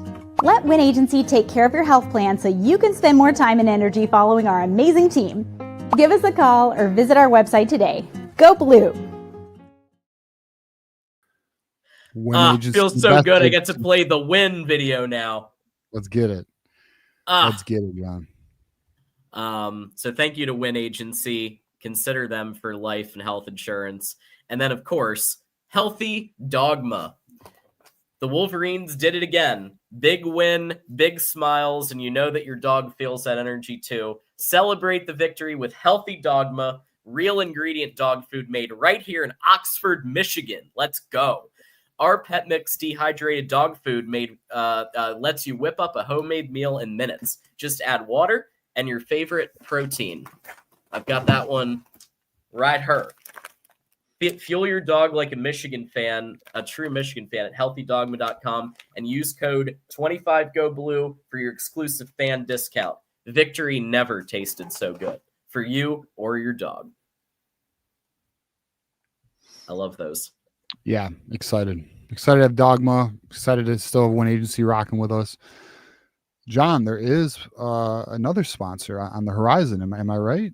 Are they not for this show, or are we starting that next week? We're starting that next week, but rumor has it that yours truly has recently had a good phone call with a poker enthusiast. Yeah. And I'm asking anybody who's a poker player, anybody who likes poker, to get ready, get your wallet out, because next week there's going to be some opportunities for you to get some premium poker tables, cool chips, seating, etc. Yeah, so very tuned, cool, folks. Unique company. I mean, I'm very excited to have also join the show. I love what they've done with some of their products. So we'll talk about that next week.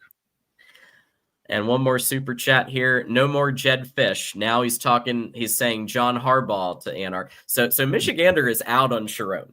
Michigander is done with he says John, like, I hate to break it to you, Michigander.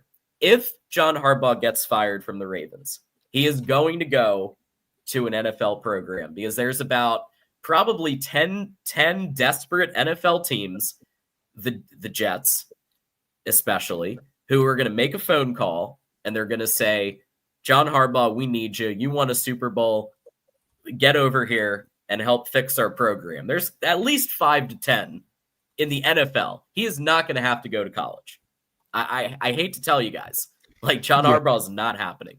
Well, not yet. And not only that, like, apparently the administration situation with Jim Harbaugh is still raw with the Harbaugh family. Like, they still feel like Michigan did not fully have their back in terms of the regents, the AD. Yeah. And Todd Anson, who's a family friend of the Harbaughs, talks about this all the time. I don't think John Harbaugh wants to even play that political game. And then on top of that, like John said, dude, John Harbaugh is probably one of the top 5-8 coaches in the NFL. He's going to get an NFL job.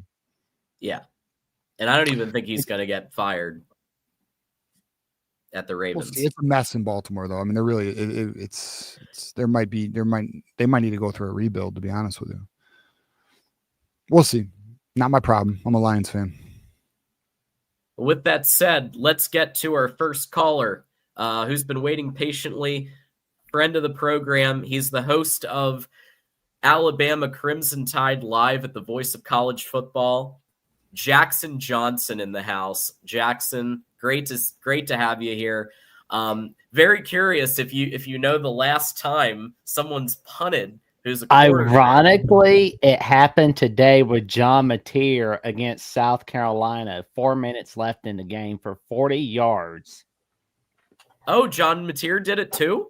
Mm-hmm. So it actually happened earlier today. That's crazy. Yep. That's college football for you, man.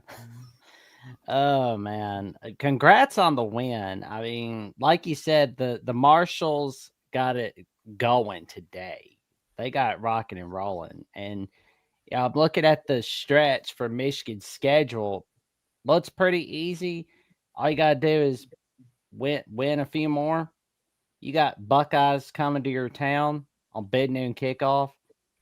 5 straight wins, then you get into playoffs. Yeah. So that's right. That's right. That's right. We got to win out, and then we can make the playoffs. We win out, we will make the playoffs. It's a guarantee. Even Joel Klass said it today, but we've been telling you guys that's just what it is. So, yeah, I mean, where we are. I mean, because we lost to USC, we don't have a choice. So we got to win out. Oh, yeah. I hope Notre Dame beats USC today. I really do. Anything is possible. What time's that game on? I'll be happy for Will 6:30 p.m. Central Time, 7:30 p.m. Eastern Time on NBC or the Peacock app. It's a good one. That's a good one. Yeah, please, Netflix, save this game. I'm begging Netflix to save that game. I mean, they did realize that, you can't sell Maury the hormone monster anymore. So it's like you can now sell Notre Dame, USC, and NFL Christmas Day games. You got a big game tonight too, Jackson. You got Tennessee. Yeah, the Alabama-Tennessee rivalry. And look out. There's a lot of good games tonight. Utah, BYU. I'm ready to mess with these tonight. Yeah. So what else you got point, for us, Jackson? What's your thoughts on how Jackson? Real quick. Wolverine not so casual. Jordan Marshall 5.3 yards per carry along of 14. That is phenomenal down to down success because you mentioned Jordan Marshall and how the Marshals played today. Oh yeah, they keep doing what they're doing. They're going to be getting into the playoffs. I mean, they look like a playoff team. They keep doing what they're doing. Yeah, what was your overall thoughts today on watching the game, Jackson? Well, I was really impressed with the offense. They were a lot better than they were last week. And the defense stepped up big time, forcing 3 interceptions on Washington. Like, that was huge for Michigan right there. Man, what did I do to Rico? He's just messing with you. He says you're a nice guy. He says you're a nice guy, Jackson. I appreciate it. See, we're used to Garrison. We're used to toxic Garrison. This is true. But see, you're an SEC fan, so you keep it respectable. Yeah, I don't. Do you plan to call us a regional program, Jackson? Jesus. Nah. Hey, One of the most Jackson. God. Jackson, what's your thoughts? Do you think Michigan's a regional program, Jackson? Nah. National program. Garrison, I think it's a global. I would argue for it's one of the sure. few It is global, right? programs. I always thought like the Blue Bloods were basically the national program, like the Alabamas, the Michigans, the Ohio State. Well, I mean, there's some programs that are national that aren't blue blood, like Oregon, True. Georgia. But yeah, whatever. Garrison's crazy. I don't know. I don't even know. Buckeyes, they got some type of disease. I don't know. They don't think properly. Well, I'm curious to see another exciting edition of the game this year on Rivalry Week. That'll be fun. Stressful. It's got to be a stressful game. I'll be honest, because we need it. Because like it'd be like obviously we want to win every game against Ohio State, but that game is going to either get us in or keep us out of the playoffs. So there's even more on it. Like that game's gonna have a lot on that game, and plus they are craving a victory over us. They haven't gotten one in 4 years. If we are able to pull another victory off, I don't want to hear a word from Buckeyes. If we beat them again, shut up. Do not speak to me until next November. I don't want to hear a fucking word. You are not allowed to talk any shit. If we beat you in November again, you are not allowed to say one negative thing, one thing of shit talking to me until after the next year's game. You've lost all rights to talk to me. Yeah. Oh man, you should hear what Jeffrey thinks about Georgia. Like it's like he gets irritated with Georgia bragging because like because they got bailed out by the refs against Auburn last week, and they're having a tight one against Ole Miss right now. And it would be awesome if Georgia Tech can beat those Bulldogs on Black Friday. Yeah, we'll see. Hey, you got Vanderbilt winning today though, so that was good. Vanderbilt's looking like a playoff team, possibly, because Pavia said that, didn't he? Yeah, I mean, he's putting his money where his mouth. Everyone is. laughed at him, but he said that we're a playoff team. I mean, he's got that Johnny Manziel energy, got that Roger Staubach energy. Yeah. All right, Jackson, give us some final thoughts here on Michigan. Well, it was a great win today for the Michigan Wolverines as they won 24-7 at the Big House on Fox. And I always tell everybody, tell your friends, family, cashiers, publics about the magic that TJ and John bring all right here on Michigan at the Voice of College Football, and the magic that Johnny Olden Jr. brings on the Michigan College Show. And also check out Michigan Mondays with TJ and Manny.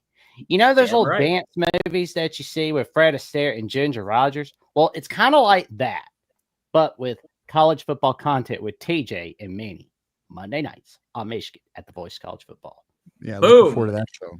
And don't forget to tell your friends, family, and the cashiers at Publix about the magic that Jackson Johnson brings to the Alabama Crimson Tide at the Voice of College Football. Oh, and all yeah. the shows Jeffrey and I are going to be pumped up on that Alabama-Tennessee matchup. I bet.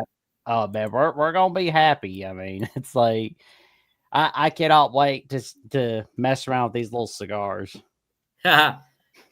Jeffrey's a little nervous for me, but I tell him, hey, no worries, I'll be good. Yeah, I might have to pop over just to watch you smoke a cigar on air. That sounds fun. All right, Jackson. Well, we appreciate you coming in, man. Have a good one. Enjoy your game tonight, and good luck. Will do, man. Y'all enjoy that victory and stay safe, stay warm. It's cold where y'all are at, so y'all make sure y'all got a bunch of lawn sleeves. All right, Jackson. Appreciate you. Thanks, buddy. Jackson. Great guy, Jackson Johnson. One of the unsung heroes of the network. It's true. Wolverine Not So Casual mentioning who got the number 1 O lineman on Pro Football Focus for the game. Blake Frazier.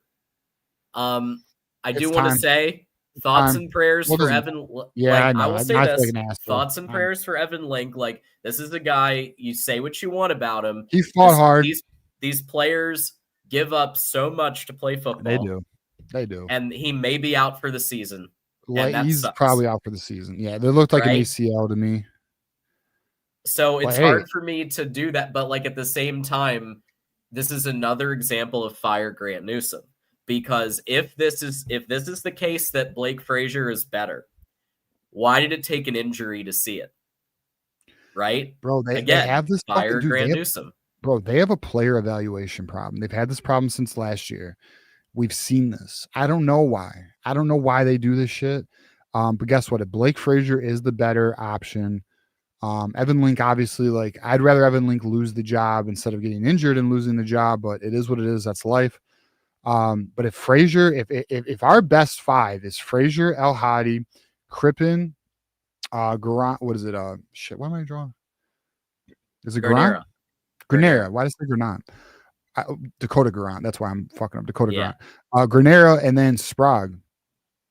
Then that's what it is, man. Yeah. And that's a young offensive line. Now, I will say, though, that brings an interesting question for next year, but we're not at next year. Babaloa, Frazier, that's going to be a battle. It is. Yeah, Babalola, I think if he had stayed healthy, I think you would have seen, I had some debates with some Michigan media people about this. I genuinely believe if Babalola had stayed healthy, especially given some of the injuries happening on the line right now, he'd be in. He was picking up he has really strong football IQ for a true freshman, kind of like Bryce. He picks things up really quickly. He has the skills. He has the abilities to do it. We saw it on his film. We were very excited when he was coming to Michigan, and I think he would have absolutely been in the conversation for a starter job, especially with the injuries. Damn it. Little brother's beatdown has been delayed. There's a weather delay. Dang it. Bullshit. Michigander says ADs and regions don't run Michigan anymore. Boosters do. Ask anyone who has the connections to the inside, like Steve Dace. These boosters will go out and get whoever they want. Boosters have all the power. Michigander, I think we got to pump the brakes on the fire talk for a little bit, right? Because I think this, I'm a man of my word. I said if I saw the culture routine, they rallied today. I was off the fire more train, and I'm going to give them some more time, and I'm holding to that. Like, it looked significantly better today. I think we got to just give it a little bit of a rest on the let's talk about the next coach, because of now. Granted, if it had gone the other way today, TJ, I would have been with Michigander. I would have been all because I really think this was the defining game for the program, the season.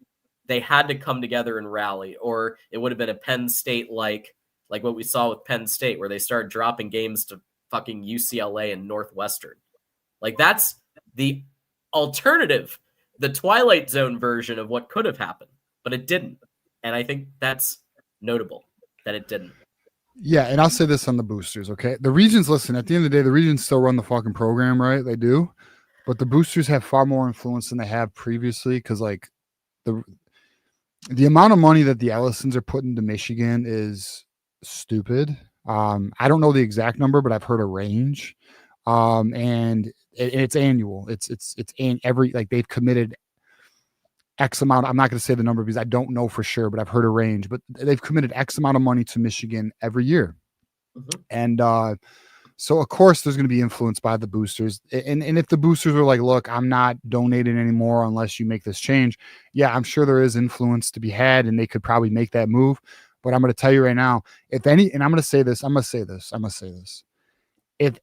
If you want to debate me, we got Thursday 8 p.m. and I am always open to hearing a counter position on any position I have.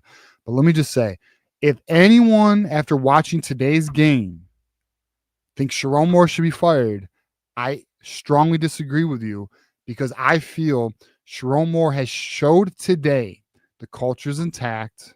They're still pushing. They're still grinding. This team is growing. This team is developing. They're learning. Sharon's learning. I do believe Sharon Moore has the ability to become a very good coach. The thing is, and we've talked about this, he's just learning on the job. Well, if he can figure it out, then we're going to be okay. But it just comes down to what is his learning curve? What is his learning curve? But today was Michigan football. And if Michigan plays like this, I want another year of Sharon Moore. Me too. The guys rallied. I think they fought for their coach. I think they fought for each other. And there was some accountability in the building of like we sucked last game. Jack Tuttle talked about this. Like they weren't like this. Like Jack Tuttle was talking about what happened last season, and like he didn't want to because the mood in the building. Like they all knew last season wasn't the Michigan standard. Well, I think this team would have lost potential. I think the 2024 team might have lost this game, right? So like the fact is like now you have a quarterback. Now you've 100%. got improved line play. You've got tackling happening again. Tackling's happening, and Wink made adjustments. So all of these things are true, and there were improvements made at multiple facets of the team. So apparently, Sharon Moore said in his post game today, the coaches had some tough conversations this week. I believe that, and I'll tell you right now, man, that's the sign of a good coach when you are able to look in the mirror and make the proper adjustments. The sign of a coach who can't win is the stubborn one who's unwilling to evolve or adapt. So let's see. We're in year 2. We're not even in year 2. We are, and it is year 2, but we're at the 1.5 season point for Sharon Moore. Let's see what he can do, man. I mean, I don't know. I feel if he gets the right coaching staff around him and he adds some more talent to this roster, we could be talking some serious shit. Wolverine Not So Casual posting the Pro Football Focus for both defense and offense. Derek Moore, 93, Cole Sullivan, 88, Jimmy Rolder, 82. Yeah, they showed out today. I was very proud of all of them. I really liked what I saw from Derek Moore. Cole Sullivan, obviously, with the interception. Never take him off the field again. I am tired of seeing him rotated out. He is too good to be kept, except for if he needs a breather. If he needs a breather, okay. But otherwise, keep him in the damn game. He's too good to be out of the game. I feel the same way, but I will say this. I'm not putting Cole Sullivan over Ernest Hausman. Cole Sullivan's a weak side linebacker. Hausman's a middle linebacker. Then you're battling Rolder and Sullivan. And Rolder is a solid linebacker, but he's not an elite playmaking linebacker. And the coaching staff appears to be leaning on the experience. But I do agree. I think Cole Sullivan should play over Rolder. I do. I think Rolder should be the rotational linebacker, not Sullivan. Yeah. Top 3 offense, Bryce Underwood, 84, which makes perfect sense given what he did. Zach Marshall, 78, and Jordan Marshall, 75. TJ, and in case people missed it from the beginning, Zach Marshall's somebody I talked to very early. He was just kind of getting into Michigan. It was his first year with the program.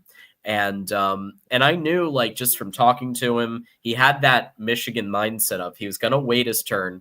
He was going to work his ass off, and he was going to get it done. And it took a bit, but he had his opportunity today. 78 Pro Football Focus. He did a fantastic job. He had 72 yards, 5 receptions, and 1 touchdown. So very good from him. And Jordan Marshall, we knew what he was capable of with the 75.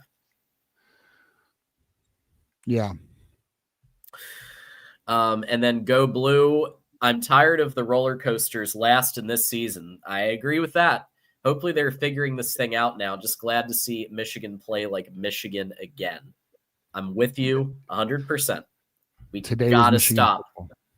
We got to stop with the ups and downs to that extent. Like Harbaugh had there were rough patches under Harbaugh, but it was always at the very least there was consistency with the program where there weren't always these ups and downs, especially in those 3 years where Michigan was pretty much at the top of college football, right? Looks like we got Bo Schlosser with the 20. So I believe, that is a third hour. That is a third hour. Thank you, Bo. Go Blue. Really appreciate you. And so we can take some additional calls now. And I'll post I'll post the link again because we got 2 Let's callers. just give a shout out, and also let's just give a shout out to the community, man.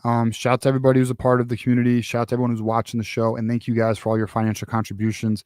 We know you work hard, and we appreciate that you guys are supporting the show and want this show to go longer. So it does mean a lot to us. And thank you to our sponsors, thank you to our moderators, thank you to our members, and thank you to the ones who are watching and even liking the video, sharing the video, and also thank you to those who are hate watching. We really appreciate you guys being here. Yeah, hate watching, that works too. Whatever you need to do, we appreciate it. Let's bring on, I really want to hear what Juju has to say about Juju. This game. So Juju's up next. Juju, go Blue. How you doing? Go Blue. I am in great spirits today, man. Yeah, let's go. I feel great, bro. I'm not gonna lie. I feel what I seen on the field.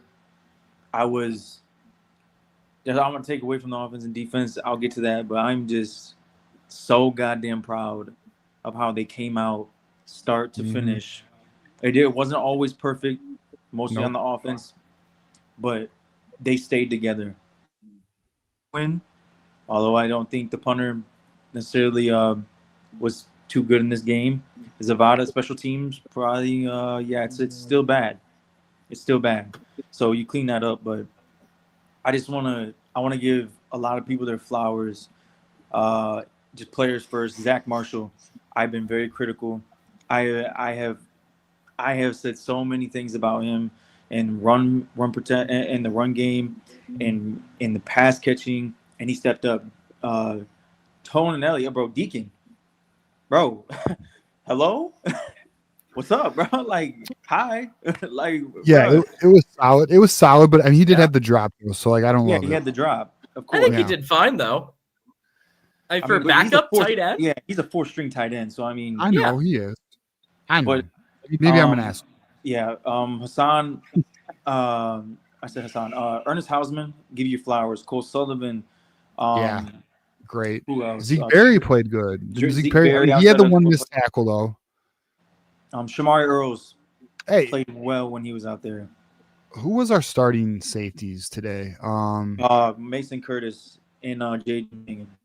And dude, you know what I love? Did you guys hear their names a lot? That means they did their job. Jaden Bingham had that one play over the middle, that 30 after we had a sack. Derek Moore had a sack where he did not rotate over the middle of the field, and the big game. But other than that, I was happy. Secondary played great. Outside of not tracking the ball a couple times and dropping a pick, should have 4 picks on the day. I can't stress this enough, bro. That was a very good offense we played. I know. I don't think it's appreciated. A mobile quarterback. I know. I'm giving a lot of people's flowers. Lamar Morgan, I'm giving you your flowers to a degree. Wink, I will give you your flowers. Chip Lindsey, have a fucking day. I want everyone to listen very closely. That is Chip Lindsey's offense. Yeah. That is it. We ran, God, I can't even remember, but I think I counted on my hand. I was counting the first half, like it was like 9 RPOs in the first half. And I think altogether it was close to 20 RPOs. But I had to go back and watch. That, to me, is what Chip is all about, bro. Let your quarterback get up to the line and read the defense. Bro, we had 3 redshirt freshmen today on the offensive line, and they were moving people. I know. That is what the fuck I'm talking about, bro. I know. Beyond proud. Yeah, the line play was really good. And the pass protection, it wasn't perfect, but it was solid. It was solid. Yeah, good enough. It was good enough, man. I mean, we are a young team. Like, it cannot be stressed. Like, a lot of freshmen, a lot of redshirt freshmen playing. But the boys played Michigan. Like what's like funny to me is like you have these rival fans or these college football fans who like aren't really watching. Oh, well, Michigan's playing poorly because they're not stealing signs. It's like, listen, signs have nothing to do with tackling. Like, bro, signs have nothing to do with physical play on that field. And they were the reality today in tackling, bro. Well, that's my point. Is like the reality is no. We're playing bad football. This is Michigan football. It looked like Michigan football today. This is Michigan DNA. Now, was it perfect? Is it clean? No, but we're young, we're learning, we're growing, but we are playing the right way, and that's what matters. As long as we play the right way, and we can play to our potential. Like today, I felt like we met our potential today, even though it wasn't perfect. But that's what we are. Yeah. We're a young team with some flaws, right? But we still played to our potential today, and that's all we're asking for as fans. I think that's like that's what. And I said this, Juju. I said this either Thursday or Tuesday. I said, look, it'd be one thing if we lost those 2 games and we played like this, but the reality is we lost those 2 games and didn't play very well. But I think we can all. I think a lot of us. I don't. Maybe not all of us, but I think a lot of us would say, this is all I ask for from my team is just play to this level, and the results are the results, in my opinion. Yes, and we did not play perfect, and there were areas. The 4th down call. Everyone's mad at the 4th down call. I love the 4th and 1 call. Samaj got to catch the fucking ball. Wait.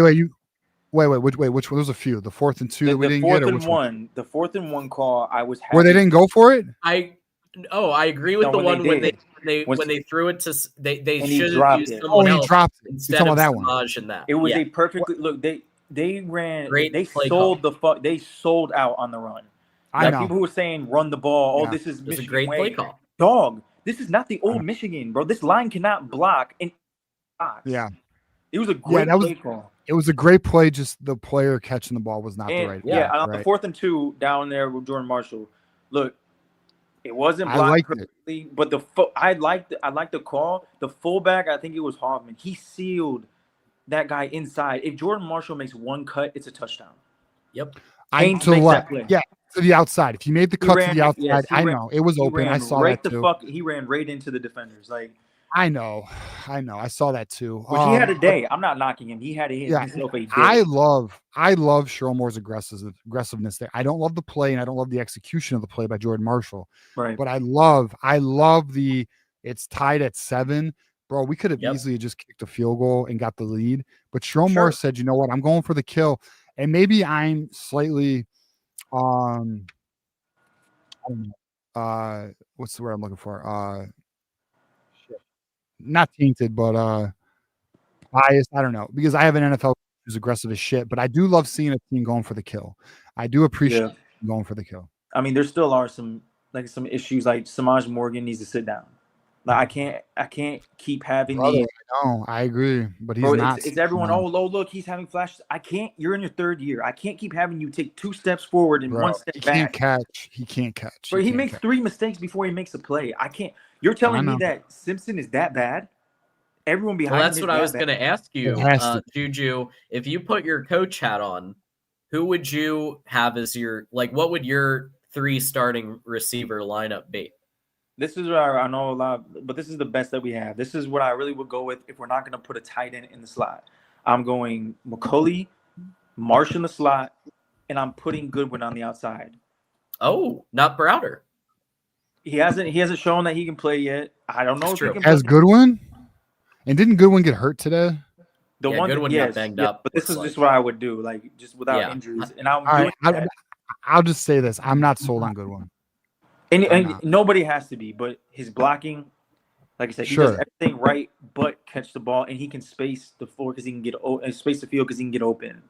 So we don't have an option. That's why no one is moving. That's why you can't move Marsh. I know. I agree. Nobody's taking the job. I think that's exactly the situation. Nobody's taking the job from Samaj. I agree. But bro, you're telling me that Simpson you can't put him in to catch that ball? You telling me he can't catch that? It's got to be something. Maybe it's his run blocking. I don't know. There's something going on with Simpson. I don't know. I would say Samaj Samaj plays very hard in the run. I wish somebody would ask Sharon Moore this week. Why is Anthony Simpson not getting more opportunity? Or Jamar Browder. Iman Stewart is hurt. The Charleston, he's hurt. I don't understand why he's not getting at least a few snaps, bro. But it's beyond me. But again, that's the only real push I have against players, that is. And then Zavada is in his head, bro. It's so clear. And that's exactly why Sharon kept the 3 points on the board instead of going for it on 4th down. Right. The penalty. It was a good move in my opinion. To get bro, it is a mental fucking game. And this reminds me so much of Jake Moody, bro. It's not even funny. What reminds you of Jake Moody? His slow ass start, and then he went off at the end of the year. When he had a great year, and then the year he came back, he had a slow ass start, and he was missing field goals that we didn't see him miss. This reminds me of that. Yeah. I don't know. Yeah, the Zavada thing is fucked up. I'm just gonna say because I really would have been like, well, the most confident thing I'm confident about is Zavada. And now I feel like I don't know anything about anything. I will say Tom Bouchard says that Goodwin did play again after the injury. Did he? So. Okay. Yeah, I have to go back. Yes. And then Scott says Browder's an outside receiver. We're well aware that he's a true X and McCauley's playing that position, but it doesn't mean you can't have two outside receivers, even though he's not necessarily a Z. Teams do this Put Marsh in the Y. Put Marsh in the Y, the slot, and it's use hard your two for me outside. to. It's hard because Marsh is doing so well as an outside receiver that it's hard for me to Marsh say can go play in this. that slot role. I mean, he's 6 foot. He's 6'1", and people say 6 foot, but he's actually 6'1". But he can play that role. It's just tough. Yeah, it is tough. I mean, I would go Simpson. I would try unless there's something really wrong with Simpson. My 3 would be McCauley, Simpson, and Marsh. And because I don't think you can take Marsh out of the big play. And we were moving. Look, exactly. And we were moving. We were trade deadline, you know. We were down. We were down both our tight ends. We're down a left tackle. We're down the best running back in the country. Yep. And we were moving the ball at will. We were hurting ourselves in that game. We beat their ass. I don't give a fuck what Garrison says, bro. Me and TJ got into it with Garrison. That is the dumbest shit I've ever heard, saying that. Yeah, what did he say? What did he say again? What did he say? He said Washington was marching up and down the field. They were hurting themselves, but we were hurting ourselves. And we weren't. Fucking. Are you, bro? I don't know what's wrong with Garrison, bro. Bro, I don't know what. Bro, between this comment, that's my dog, bro. That's my dog. That is the stupidest thing I've ever heard him say. You know, like Maniac's like, I don't know why you fuck with Garrison. I'm not gonna lie, I do like Garrison. I like debating Garrison, but there are these times where he's like, Michigan's a regional program, or like, oh, Washington's hurting themselves, and then he was trying to argue with me and you, Jew, that Michigan wasn't hurting themselves. I'm like, that man said drops is just a part. He said drops is, he said drops is just a part of who you are. Does that not hurt us? Does that not hurt us, bro? What are we doing, bro? Bro, he's got that Buckeye in him. You know what I mean? Like he's got that. I think for the first time all season, he was a little bit threatened. I think Buckeyes. I'm gonna say this right now. I think Buckeyes watched today and said, "Oh, all right, they're not dead. They're still a team that's fighting." And there's more to correct, TJ. Like, and we're not even fully healthy. Like, we can get a lot better, bro, than just 24-7. Yeah, I listen. I think we're gonna get better. We saw this last year. I can see. I'll say this. I think 34-7 was very possible. Yeah. Samaj with that big touchdown drop, and then Jair Hill could have taken it for 6, that interception. And so minimum, I think we could have been 34-7. So this could have been an even bigger blowout. Georgia's losing.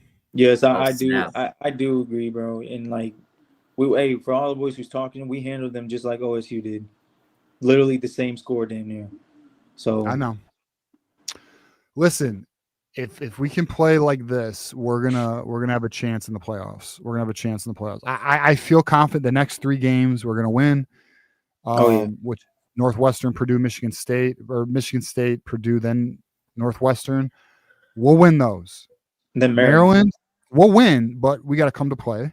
And then the Ohio State game, it's really do or die. It's just what it is. Do or fucking die. Because you guys wanted to fuck around with USC.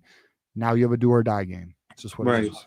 Yeah, I loved what I seen from the defense, but I need to see consistency, and I need to see it done for a few weeks in a row before I turn that corner. Agree. That's fair. Yeah. But I think I'm ready to say that, like, we can be a good team. I need to see one complete game on the road because we do not do well on the road at all. Like, we struggle. We beat Nebraska. Even that game, like, we were up 2 scores multiple times, and we should have beat them by 3 scores. We played down, and we didn't play together. It wasn't a complete game. If I see a complete game on the road, then this team is coming together. Mm-hmm.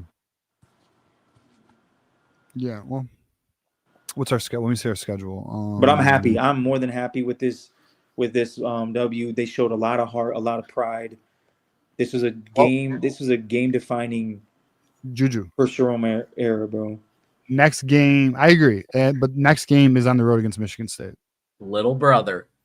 You gotta go punch them in the mouth, bro. Gotta go Yeah, punch rub him. their fucking nose in it. I want to curb stomp Right. them. And these boys will be ready for that game.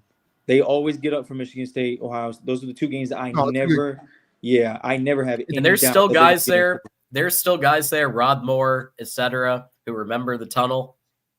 And I think there's still some raw emotions from that, even a couple years later. It's probably the perfect game for where we're at, because now we got some confidence. You know damn well the boys are feeling a little confident. Like, okay, we can do this. Like we are good. I want them to keep that edge, bro. I want them. And then you go play little brother, and it's about to get. It's more than football. You know what I mean? It's more than football when you play them. So it's a state championship, man. Like, I mean, there's a disrespect factor in that game. You know what I mean? And I want to give a special flowers to a player who I've been very critical of, who should be first team All Big Ten, but he hasn't played like it, and a lot of it has to do with ski. Like a lot of do with play calling. Obviously, we see Wink, but Derek Moore.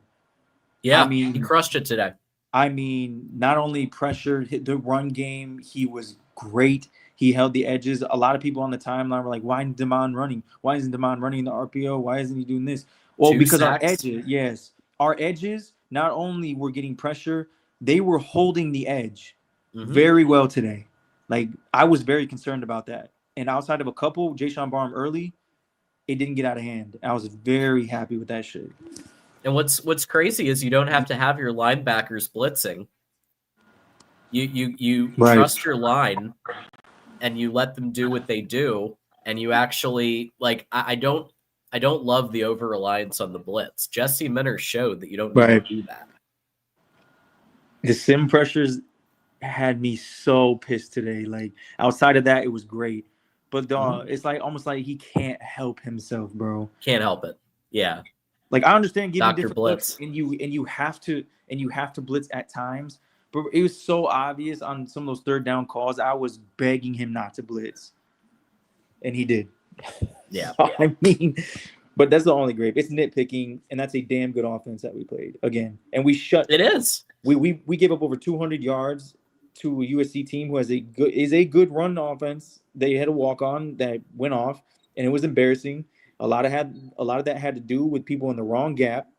It's not like they totally man on man were dominating us, bro. It was schematically he was outclassed in that game, and they took a lot of pride in this game. They were gap sound, and I was very happy because that is a damn good running back that we just played, and they have a damn good quarterback. So I'm very happy with the defense. 3 interceptions today when he only had, I think, 1 coming into this game. It should have been 4. Yeah.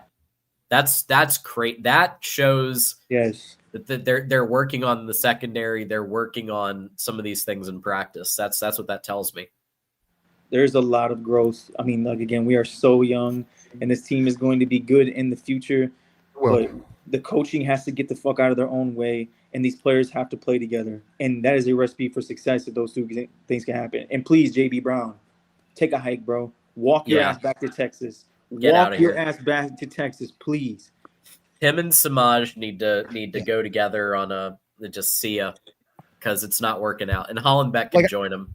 Like, I hate talking like that, but you ain't lying, bro. Bro, it's so bad. I don't remember the last time we were this bad on special teams. Dude, our special teams is always our we could always count on special teams since Jay Harbaugh, Chris Partridge. I don't remember who ran it before that, but at the end of the day, our special teams has always been A1. A1, bro. It's disgusting. I'm a big special teams guy because that shit matters. Ask Ohio State. I'll tell you who I'd kind of like to see if this is something that could be done. Beckham Sunderland looks like he's got a leg, and I don't know. Maybe just give him a punt opportunity just to see, because it can't get any worse. I don't know. We're not at practice. We have no idea. I mean, I hear you. I mean, I don't know. I know. Well, what's crazy? Well, what's interesting is Hollenbeck. Well, for example, word is Hollenbeck does great in practice. I'm sure he does. He does great in practice. I'm sure Samaj Morgan does great too. For some reason during the game, he just freezes up. Yeah, we can't only base things Saturday. on practice. We got to Man, you base tell me things on the Marlon game. Klein can't kick 35 yards, bro? I find that hard to believe. I think Yeah. Beckham Sunderland could. I think he Our could punter is- easily do bro, it. our punter I is so saw him bad. with a boot in this game. I was watching him. He was really getting him there. I'm just I thinking, will give- why isn't this guy Right. this guy punting a little bit? I'll give him praise for one punt. There was one punt in this game that was a really good punt. That outside of that, it was it. Like that was probably his best punt of the season. I think it was like fucking like 49 yards, something. I have to go back and look. That was it. Our special team sucks though. It's really really bad. Who would have known our wide receiver room is better than our special teams? Yeah, it's something I figure out. But Wouldn't have thought of that before this season, but there we are. Me fucking neither, bro. yeah. So Juju, we got Michigan State next week. What's your outlook on this team going from not only Michigan State but forward? Give us some final thoughts here, man. It's very simple. Be dominant, win out. I mean, you took the stride this week against a good team and had a complete game, and you didn't even play your best. Right. Like, I need to see special teams improve. I need to see us have a complete game on the road. Once I see that, I will be confident in any game. Once I see that, like we've been saying, let the chips lay where they lay on November 29th. That is a season and a game in itself every year, no matter what the records are. So I just need to see dominance throughout these last 4 or 5 weeks, however many it is, leading up to OSU, and then we can let the chips lay where they're at. That's really all I got. But I'm very impressed and I'm very proud of the boys because there's a lot of noise. Yeah. All right, Juju. Appreciate it, buddy. Yes, sir. Go blue. Go blue, brother. All right, I want to give some updates here, John, some injury updates in some of our guys. So regarding Justice Haynes and Rod Moore, Sharon Moore said they were game time decisions. They practiced throughout the week, and they erred on the side of caution. Even though they wanted to go, they just wanted to make sure they were full strength. So they were game time decisions. Let's see. Is there anything else here? Sounds like some smoke and mirrors. I don't know. Rod Moore. Justice Haynes, I agree. I think I'm with you on Justice Haynes. I think Rod Moore was there was something else going on there. That's just my thoughts on it based on what I've been hearing. So regarding Evan Link, he says he's not sure, but it doesn't look good. So he doesn't know. He just says it doesn't look good. Is there another player I'm not thinking of, John, that got hurt? I know Goodwin did, but came back. It might be it. Yeah, Goodwin. Let's see if there's anything on him. Nothing on Goodwin. So okay, he might have just gotten like the wind knocked out. He might be okay. Michigander Sullivan leads team in interceptions, but gets half the snaps. Yeah, he needs to be in. That's what we've been saying. He needs to be in. He is that good. I don't know, like he's shown now he should be in that lineup, like like as one of the two. Hausman, hopefully he's okay. I agree with you that I don't think he should be in over Hausman, but like at the very least, more opportunities. Like Rolder did have a better game today. Pro Football Focus third, right? But still, I think you got to play more Sullivan. He's killing it. So I'm with you, Michigander. I'm with you. Daniel, hour 3, bitches. Go blue. Fuck the butt guys. All right. Daniel, I love it.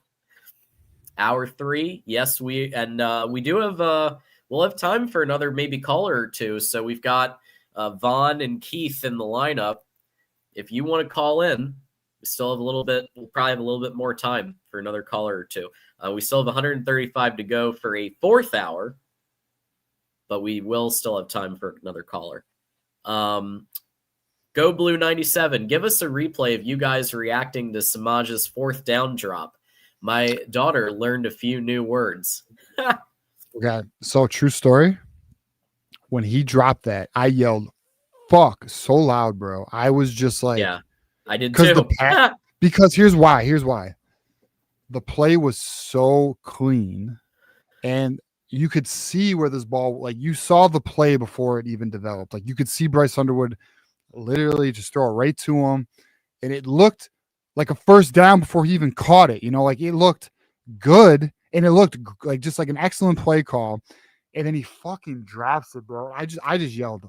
Like, I yelled, bro. I don't know. Yeah. And what sucks is that was at the point of the game where it was really critical. Like, it was still a tight game and stressful, man. Yeah, Stressful I also said fuck, and I was like, ah. And Courtney was on the other end of the couch, and she was like, "Oh my god, what just happened?" And I was doing some TikToks, you know, and I was like, "All right, yeah, no, it was classic Samaj Morgan," and I do think that there's just like with Donovan Edwards last year, there's I don't know if a promise was made or they just love that 23 national title team and the people that are still there. I don't know if that's part of it, but this happened with Donovan Edwards where it took them a bunch of games to figure out he's not an inside zone RB1. You have a better option there. There has to be a better option than Samaj Morgan at that slot. There has to be. I'm sorry, you can't convince me that Anthony Simpson, or if you put Marsh there or whatever, that they wouldn't do a better job. You can't convince me that. I'm sorry. Yeah, I wonder what the reason is. I mean, I wonder what that answer is. I don't know what it is.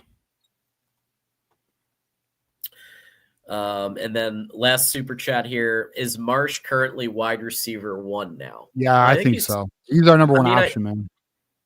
I think he's it's going to be interesting. I kind of see that they're going to probably continue rotating him and McCauley in the X and Z. So sometimes you'll see Marsh on the right, so or the left, and then McCauley in the other. I think that it's nice that they have 2 outside receiver options that they can use pretty much interchangeably. It does mix things up when your play call. It gives Chip more options.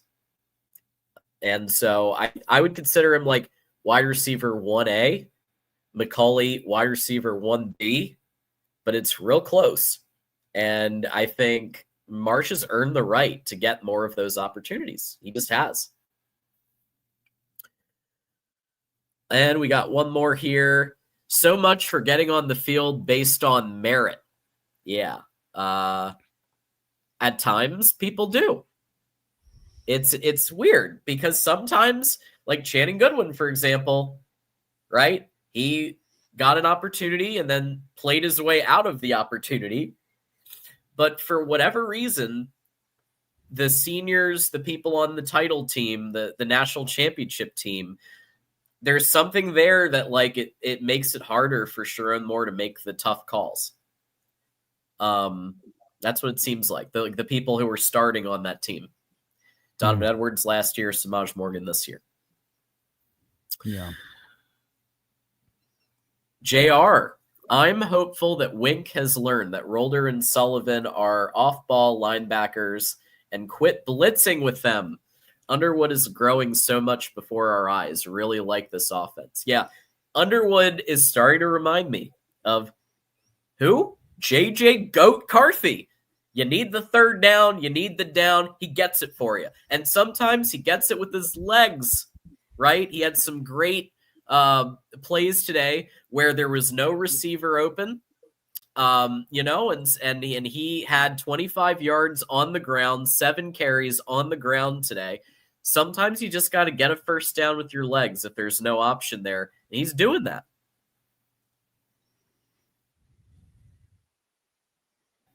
I think we're ready for another call. Let's go with the charter member of the Connor Stallions espionage team, man himself, Keith Rebar in the house. Keith, how you doing? Go Blue. Go Blue. What a good day for Michigan football. Absolutely. And Michigan media. We got rid of all that negativity we had last week. Yeah. No negativity this. Well, I mean, there's some critiques that I think are valid, but for the most part, we've been very positive, I think, because there were a lot of good things. Yeah, you've been hating on Samaj, and I tell you what, that 4th and 1 where he dropped it, that hurt. Yeah. So I can see that. But I said on Thursday, Washington's not a very good road team. For the last 2 years, That's right. they've just really played down on the road game. Right. They were the number one offense in the second half in the country, and we called them scoreless. That's right. Yeah, No, you're right. So Yeah, no, you're right. They are not a good road team, and potentially that had an impact. But it is what it is. You know, I don't know. I can't say I apologize. But yeah, you're right. That is there is truth to that. So that's something we should be mindful of. Washington is a terrible road team, but Yeah. the boys got it. So whatever. No apologies. no, you don't need to apologize. It's all good. It's just fun. It's just football's fun, and when you're winning, that's all. Yeah. Yep. So what's your thoughts on the game, though, Keith? What's your overall thoughts, and what do you think about the future of the program? I was a little worried at halftime. They completed a good drive against us, and I knew that they were a second half team. And I was like, uh-oh. But we stopped them pretty quickly. Second half team in quotes now. Yeah. And DeMond is one of the leading quarterbacks in college football, but we made him look like a second stringer today. I Yeah. know. Yeah. He has for the season. He has a 74% completion percentage. He did until this game, and 10 touchdowns to 1 interception until this game. So I was rolling my eyes at the amount of glazing that Fox was doing to DeMond Williams. I was like, come on. And then Bryce outperformed him in almost every area. Yeah. As a true freshman, 18 years old. Are you guys familiar with quarterback differential? What do you mean? Quarterback differential. It's an advanced statistic that's kept where you compare the quarterback's QBR for the rest of the season, but you compare it, how did you do against them? And that 22 and 23 defense was so high on QB diff that it was higher than the next 2 or 3 put together. If you added those together, they still didn't catch us. And we look like that today. We look like a quarterback shutdown team. Yeah, we looked like, I'm telling you, I'm getting similar vibes to last year. We're around this exact same point, mid-October, which, what is it, October? What's the date today, John? 18th, so mid-October. 18th, yeah. Michigan started finding itself defensively and played like a top 10 defense the rest of the year. Now we'll see if they can continue that, but it looked like it today. Yeah. Yep. Because I'll tell you right now, if this defense, I'm going to tell you this right now, if this defense can play top 10, this offense is good enough to get us to the playoffs. It really is. This offense is ranked 47th in the nation. Pretty much good. better than last year. 130th in the nation last year. 131 or some shit. 132. Well, the passing offense was, yeah. Yeah, that's what I mean. Right. Yeah. Fair. Yeah. But still, it's an improvement in almost every area. Like Chip Lindsey, and you got to give credit to Sharon Moore for this one, right? Sharon Moore went out, and he got an offensive coordinator that he knew would be the best fit for what Michigan likes to do, and the general philosophy Michigan has. Because Chip Lindsey, he does have a physical approach to his offense. He likes running a lot of screens. But he's not afraid to take shots either. And you notice that Kurt Campbell, very afraid to take shots. And part of it because we didn't have a quarterback really, right? Right. So, but you see now, like you see an offensive play caller that's not afraid. Yeah. And it's such a big difference. And he knows how to call with rhythm. And he knows how to mix in some reverses, mix in some RPOs, mix in some pin and pulls, mix in some inside zone, outside zone, just pop, like all these different things that like it just moves the ball. Because sometimes you don't need to go for the home run. Sometimes just go from first down to like 2nd and 5 and then 3rd and 1. And sometimes that's good enough because Bryce could get you 2 yards with his arm, his legs, Jordan Marshall can get you 2 yards. Jordan Marshall played a fantastic. So, like, Chip Lindsey knows how to call with rhythm, and I really enjoy it. Right. But we didn't get Chip Lindsey because he was going to be good for Michigan football. We got him because we had to get somebody to entice Bryce to come. Underwood. Yeah, we had to promise him a coordinator that was going to use his throwing abilities and not run the ball 30 times in a row. Yeah. Yeah. And today, you guys were the ones that said, I believe, that we passed. Might have been on TV that I saw it, but we actually passed for more yards than we ran this game. We mentioned that in the beginning. We mentioned that it was 187 rushing to 230 receiving. It was more in the air, which is extremely impressive and not like what we've seen in the past. It was a balanced approach offensively. This is what Sharon Moore wants. I'm telling you, Joe Klett highlighted it during the game. The youth of this team, but to perform at this level, it's encouraging. Yep. There's nobody who's not encouraged after. I don't think there's a Michigan fan out there, and if there is, you're crazy. Who is more down on the program than they were before the game? I mean, this is a game that is an encouraging game. Yeah, it gives you hope for the future because we know the talent coming. We know who's coming in the 2026 class. Some really strong wide receivers, some really strong edge rushers, some really strong talent across the board. So you see these young players improving to this level, and then you see what could be coming up, and it gives you a lot of hope. Well, and the talent that's already here, right? The talent that's already here growing and developing in front of us. Andrew Marsh, Underwood, obviously, maybe Frazier, Sprague, and then defensively you got the name Marshall's playing a lot. I would love to know the snap count for Nate Marshall. Unfortunately, my PFF account's down, so I can't even look at that right now. But yeah, a lot of encouraging signs. Somebody read those off, didn't they? But I want the full snaps and. Oh, you want the full snap? Okay, yeah, okay. I don't see anything for Nate Marshall in the box score. I know he was on the field for a minute. He was out. Yeah. But yeah, I don't know, but that was a great and timely sack by Fred Moore. That's a strong dude if you can grab him by the jersey like that and pull him down. Yeah. Yeah. Yep. All right, Keith, give us the final thoughts here, man. All right, the final thoughts are let's go 1-0 against Sparty, against little brother. Yeah. We can't look past them because they've bitten us in the butt too many times in the past. Let's go 1-0 against Sparty.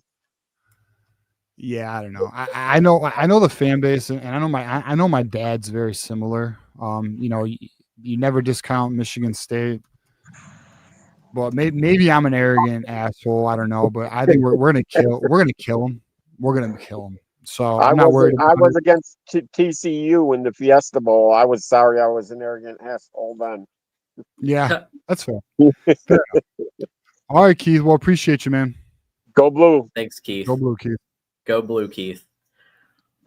All right. We are down. So Detroit Kyle has just super chatted. So we are now at, if you want a fourth hour, 131 or 121 to go. So $121 to go for fourth hour. We have one caller in the queue. So definitely recommend you guys call in. I'm going to post the link one more time. We'll probably have time for maybe one or two callers left for hour 3. But Detroit Kyle says, had to have that one. Go Blue. This was a must-win game, in my opinion. Like, I was out. I told everybody, like, win this game, you show me the culture is intact, the team's rallying. Lose this game, I'm out. Like, especially if it's like a USC level loss where it was just the team fell apart. But they rallied, and credit to everybody, and especially the players, like holding each other accountable, the coaches holding the players accountable. It's what we needed. It was a must-win, and the boys did it. Absolutely. All right, let's bring on Vaughn to see what he has to say about all this. Go Blue, How you guys Vaughn. doing? Go Blue. All right. I just wanted to. My thoughts are all over the place, so I'm just going to be shotgunning it. But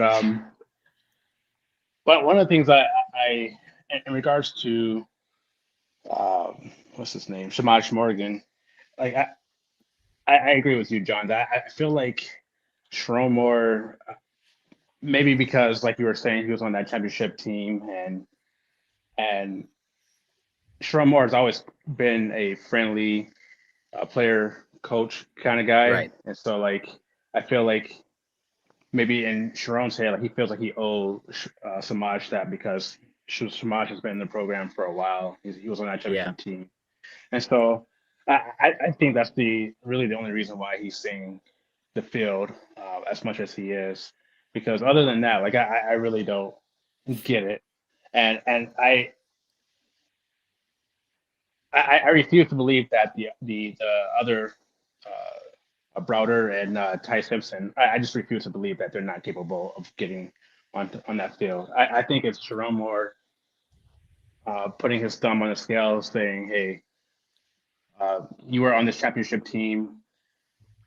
I owe you," and that's just his personality. And so that's what I think it is. Same with Donovan Edwards. I think that's what it is. Yep. You think coaches? It takes extra. Like it just takes longer. Like, do I think that he's going to get benched if he continues to play like this? Yeah, but it might take like till the Maryland game to do it. But just because there's that extra bit of a like emotional weight, just like Donovan Edwards. Yeah, exactly. I wanted to ask you guys, how much do you think the 3 time zone hex played a factor in this game against Washington? Well, Washington's a poor road team. I mean, there's no denying that. But I mean, it is what it is. I mean, I don't know. Like, yeah. All right, I'll just say this: do I think being on the road had an impact? Obviously, if this game was in Washington, do I think it may have been even more challenging? Yeah, I do. But I mean, at the end of the day, it's the schedule. It is what it is. I mean, we're going to get another opportunity next Saturday against Little Brother to see how superior are we to some of these bottom feeder teams in the Big Ten. And we're going to find out. I mean, look, we have a nice stretch in front of us. Michigan State, Northwestern, Purdue, or maybe it's Michigan State, Purdue, Northwestern, whatever. That is 3 games. We should be able to tune up this team and get it ready for our final 2 games of the season and make a play for the flipping playoffs. Just what it is. If Michigan doesn't blow out Michigan State next week, are you concerned? We better win by more than 2 scores. Yeah, I want to beat the shit out of them. Like if it's close, I'm not going to feel good. And I'll say this too: if we get the win, no, I'm not concerned, because a win's a win, right? But obviously, I would like a pretty win. Clearly. I'll be real. I think we're going to kill them. Michigan State, in my opinion, is a very piss poor team. They're just bad. Yeah. They're not good. If anyone's watched their offense can be good, right? At times, they put up some good stats on offense. They're terrible on D, though. Terrible. Yeah, definitely. And they're about to be down 4 possessions to Indiana. I know. And then you got Eli over here. Eli, he's like, well, it's a rivalry. And I know my dad is the same thing. My dad's like, well, you can never discount Michigan State. I'm arrogant. I mean, I just think of the trouble with the snap, and there's must have been times where like we had them dead to rights, and like we were the favorites, and so trouble with the snap. I'm with the fan base where like, okay, we got to be cautious. Like, yeah, I get that they're trash, but I'm trouble with the snap was over 10 years ago, Vaughn. It still haunts me. It still haunts me. It's still rough. It's still rough. Yep. And so, one thing I am like when I look at Sharon Moore, because like I was 1 foot in, 1 foot out last week. Yeah, we all were. No one tell you otherwise. We all were. Well, so Kinetic says he wasn't, but like, I believe Kinetic. I believe Kinetic. He wasn't. He was 10 toes down, but Kinetic's crazy. So whatever. Yeah. So I think the bottom line. I mean, I said it. I said I'm not on the fire Sharon train yet. Let's give it to this game, the Washington game, to see if the players, the coaches, if everybody rallies. They did. And it should have been if someone else other than Samaj was in on that play. And if Jair Hill gets his hands on that ball, we're looking at a curb stomp. Yep, definitely. We're looking at like a 30, at minimum, like a 34-7 win. Yeah, the boys were impressive today, and it makes me hopeful for the future. And I look at Sharon Moore kind of like how, granted, it's not 100% the same, but how like the Buckeyes look at Ryan Day when Ryan Day was taken over from Urban Meyer. I'm sure the fan base, actually, I know for sure that fan base, when Ryan Day struggled against Michigan, was looking at him saying, okay, is he really the one for us? Is he really the guy that can bring us to the national championship? And then obviously, Ryan Day did last year. And so I'm hoping that Sharon Moore has that same trajectory. Now, granted, like I know Ryan Day and Sharon Moore aren't the same, like offensively. Like Ryan Day is, I hate to say it, he's an offensive genius. But I do hope that Sharon Moore takes that trajectory where like, okay, he was promoted from within, taken over after a legendary coach, after a fantastic run. Yep. And, granted, like Sharon Moore struggled more than Ryan Day has.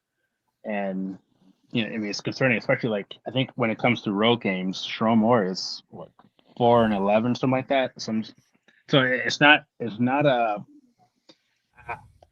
I hope I got that statistic right. I could be wrong, but I just remember it not being a good statistic. But I'm hoping that Sharon Moore is taking that trajectory where, like, okay, he can be a powerhouse coach. Like when he was yelling at Jasper Parker, like that, right? That lived in my heart. Like my heart, my heart sang when he did that, because that's what I think we a need.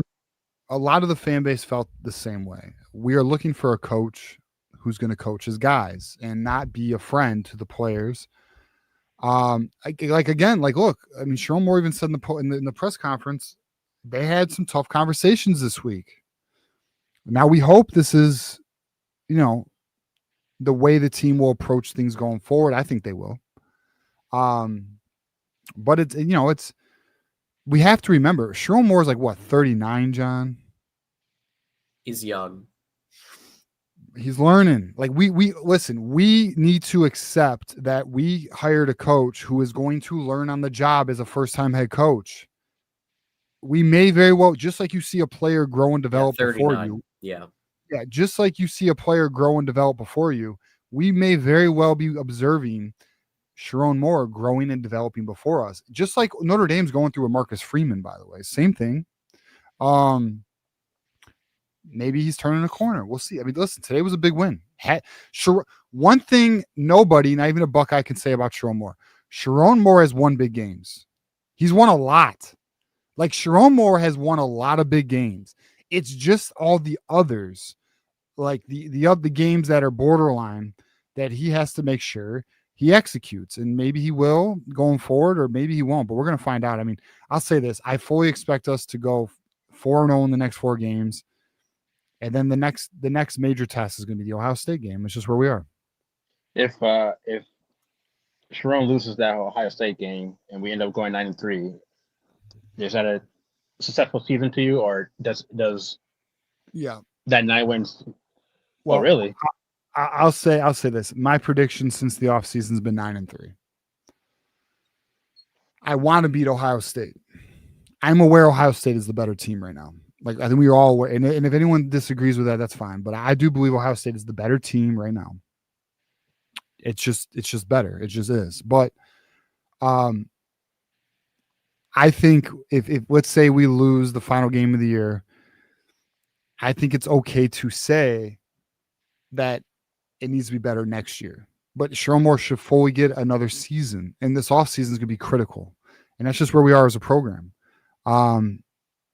but we'll Yeah, see.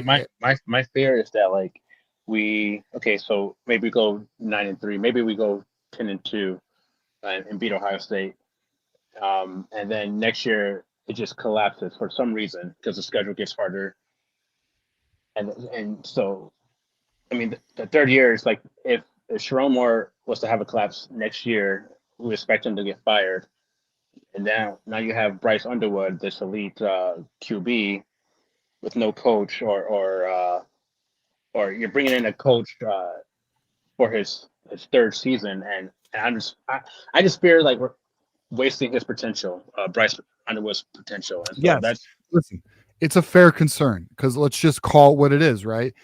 If potentially we go through this year, then we bring Sharon back next season, which will happen. I've said this from the beginning. I've never wavered from this position. I fully expect Sharon Moore back next season. If next season is anything like this season, yes, we burned 2 years of Underwood. That is a real legitimate concern. But is the team growing and developing and evolving in front of us, which is what college football is all about? And it very well could be. And the team could be next season could be a fucking juggernaut. It really could. As long if the offseason's strong and the players who are redshirt freshmen and freshmen this year take that next step, your sophomores, your juniors, they take that next step, we could be a real problem next year. And Sharon, go on. Well, I just wanted to. There was a question asked a few times about Sharon Moore's record on road games. He is 4-4 because we can't forget he beat Maryland, he beat Penn State in 2023. But yeah, if you count the ReliaQuest 5-4, but that's technically neutral site. So I do think 2023 season is what it was, but Sharon Moore, I think he can get the team to rally on the road, but there's still he got them to rally today. Now we got to go and beat little brother and make it happen. Definitely. All right. Well, I feel better about that. I don't know where I got that number from. I definitely misheard it, I guess. So that's 4-4 is way better than what I had in my head. But I'm hoping that this is the chapter where, because I mean, with all the resources, the NIL, the players, like he's a hell of a recruiter. Like we should be on the cusp of being a dynasty. We should be like this should be our era, and so I'm hopeful. So but thanks guys, and appreciate all the work that you guys do. Yeah, thank you, Vaughn, and thank you for supporting the channel, man. Calling in, super chats, all that. So appreciate. Look, your concerns are valid, but let's watch the team. Let's 1 week at a time, Vaughn. You know what I mean? Like 1 week at a time. Let's see if they can continue growing and developing. Exactly. Yep, definitely. All Go right, Blue, Vaughn. You guys take care. Yep. Bye. So Daniel, so the 4-4. So we've got he beat Penn State in 23. He beat Maryland in 23. Then he dropped obviously a couple of them in 24 to Washington, to Illinois. Then he beat Ohio State in Columbus, right? Then he lost to Oklahoma. He lost to USC, but he won at Nebraska. So we're looking at 4-4. 4-4 all time. So not the worst ever. Obviously, that 23 season's waiting it a little bit. But folks, we have one caller in the queue. We might have time for one more. We do have $121 to go for fourth hour. So that's going to be by the way, John, he's not there. Oh, he's not there right now. Okay. No. Okay. Hey, Tim, get back here. All right. So hit that link because that means we have no callers until Tim gets back. Yep. So first come, first serve. Whoever calls in, let's go. We got about 25 more minutes in the show. Let's enjoy it. Let's talk some ball. Michigan victory. The boys stepped up today, played. We are potentially and likely, I would say, watching a team grow and develop before our eyes. So a lot to talk about. Looking forward to it. Again, anyone wants to call in, we got open lines. But yeah, John. So I mean, look, I want to show something. I wanted to share this. Check Yeah. this out. Oh, Jordan look. Marshall. Look at him. And Hey, he's the got boys, like the boys are buying this- in. Hey, you want to call it a gimmick? It ain't no gimmick to these boys. Homie looks like he's modeling. He's got the drip. It's like hello, ladies. Clean ass And look, bro. Yeah, if you don't got a girlfriend, he's all right. He'll be all right. I feel confident homie's gonna have a good night. Yeah. So I mean, look, it's good though. And Jordan Marshall's I would argue a similar mindset to a Blake Corum, mentally strong. Been following him since he was in high school.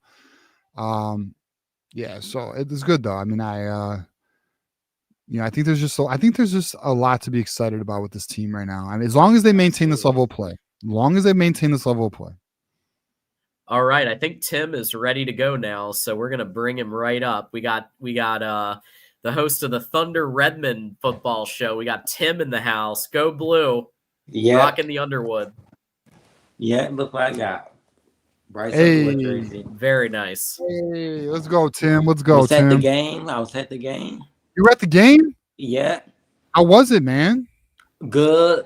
The stadium, the crowd was louder than the last home game.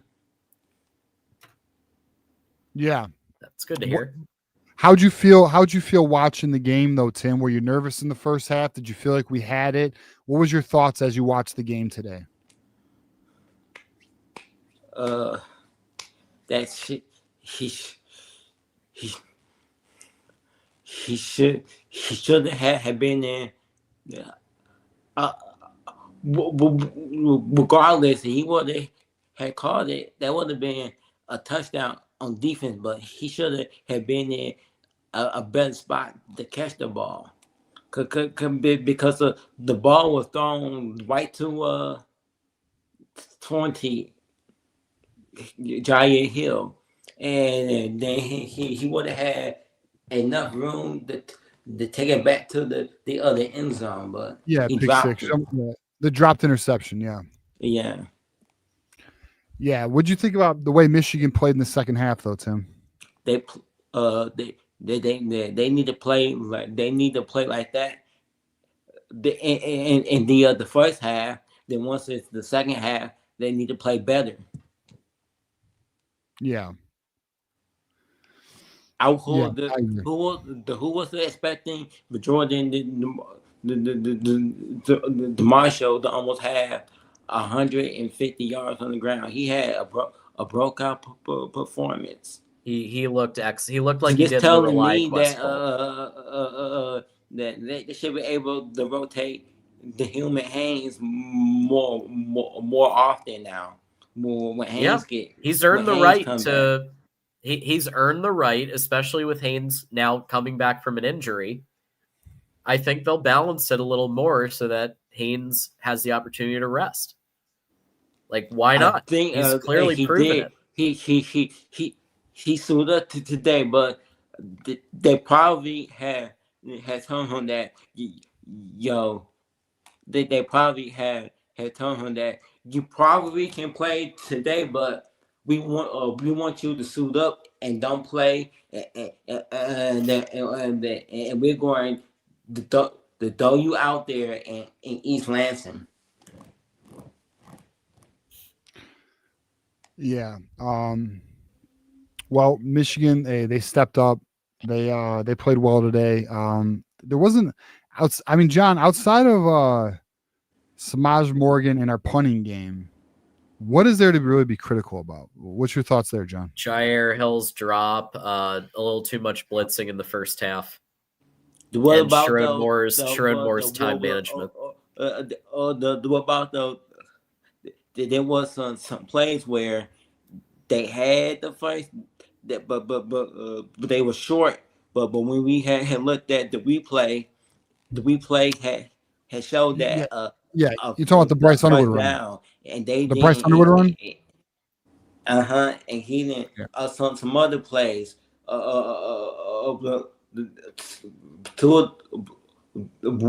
one of them we went for it on fourth down. It showed that Marshall he actually had got it, but Sharon Moore he surely had challenged it, and the referees they should have reviewed it, but they didn't. Yeah.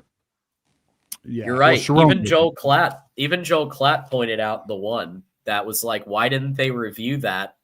And then it turned into 4th and inches. And my thoughts are, number one, should have reviewed it. But number two, even if you don't get it, you're 4th and inches, just ram it in. Yeah. Well, you know the play that was it was 4th and 2. Hold on, Tim. You know the play that was 4th and 2, John, that Jordan Marshall got stopped. I really wish they did a QB designed run. Right. And if they didn't want to do a QB design run, a QB sneak, I know it's 2 yards. Typically, you want to do that on a 1 yard play, but I just feel Underwood could get it. It is what it is, though. All right, Timothy, how about this, brother? Give us some final thoughts here, man. Give us some That final was thoughts. the play where he did get it, but it showed on the replay that there was forward progress, but with Jordan Marshall, Yeah. Well, I feel like every time it's like it's 4th and 2 or 4th and 1. Instead of punting, they just need to go for it to keep the defense off, to keep the defense, to keep the opponent's defense on the field and keep their defense off the field. And they need to do a better job on but there was some third downs where the linebackers were blitzing and they left the middle open. Hey, I want to make this announcement. So Juju texted me. He says Blake Frazier had 60 snaps, 0 pressures allowed. So hell of a game from Blake Frazier. Yeah. 60 snaps seems high though. I don't know. That sounds crazy. So I don't, we said he needed to play. Subscribers from my channel. Yeah. Yeah. All right. So Timothy Redmond wants y'all to subscribe to Timothy Thunder Redmond YouTube channel. Do that. Timothy, give us your final thoughts. Give us a final thought here on your outlook for the rest of the season for Michigan. These next 3 games, these next few games before Maryland and Ohio State, Michigan State, they should be able to score in the 30s. Purdue, they should be able to score in the 40s or 50s, and the Russian, they should be able to score close to the 50. Yeah, so we will see, Timothy. But all right, appreciate you, bro. I'm glad you got to go to the game today. Big win, man. Yes.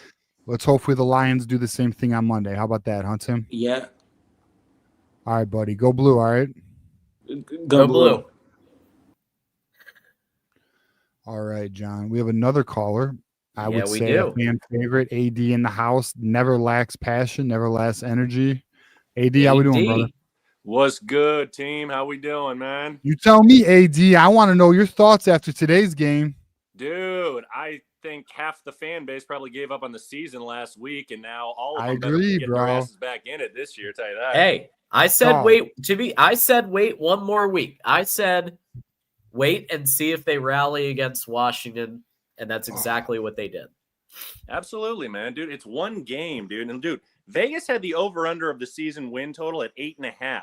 I don't know why people expected 10 wins and some kind of playoff run out here, dude. Like expectations were way too high this year. AD, I'll say this, man. In the offseason, I had these battles, and I was at 9, and I'm gonna tell you, the fan base just didn't want to hear it.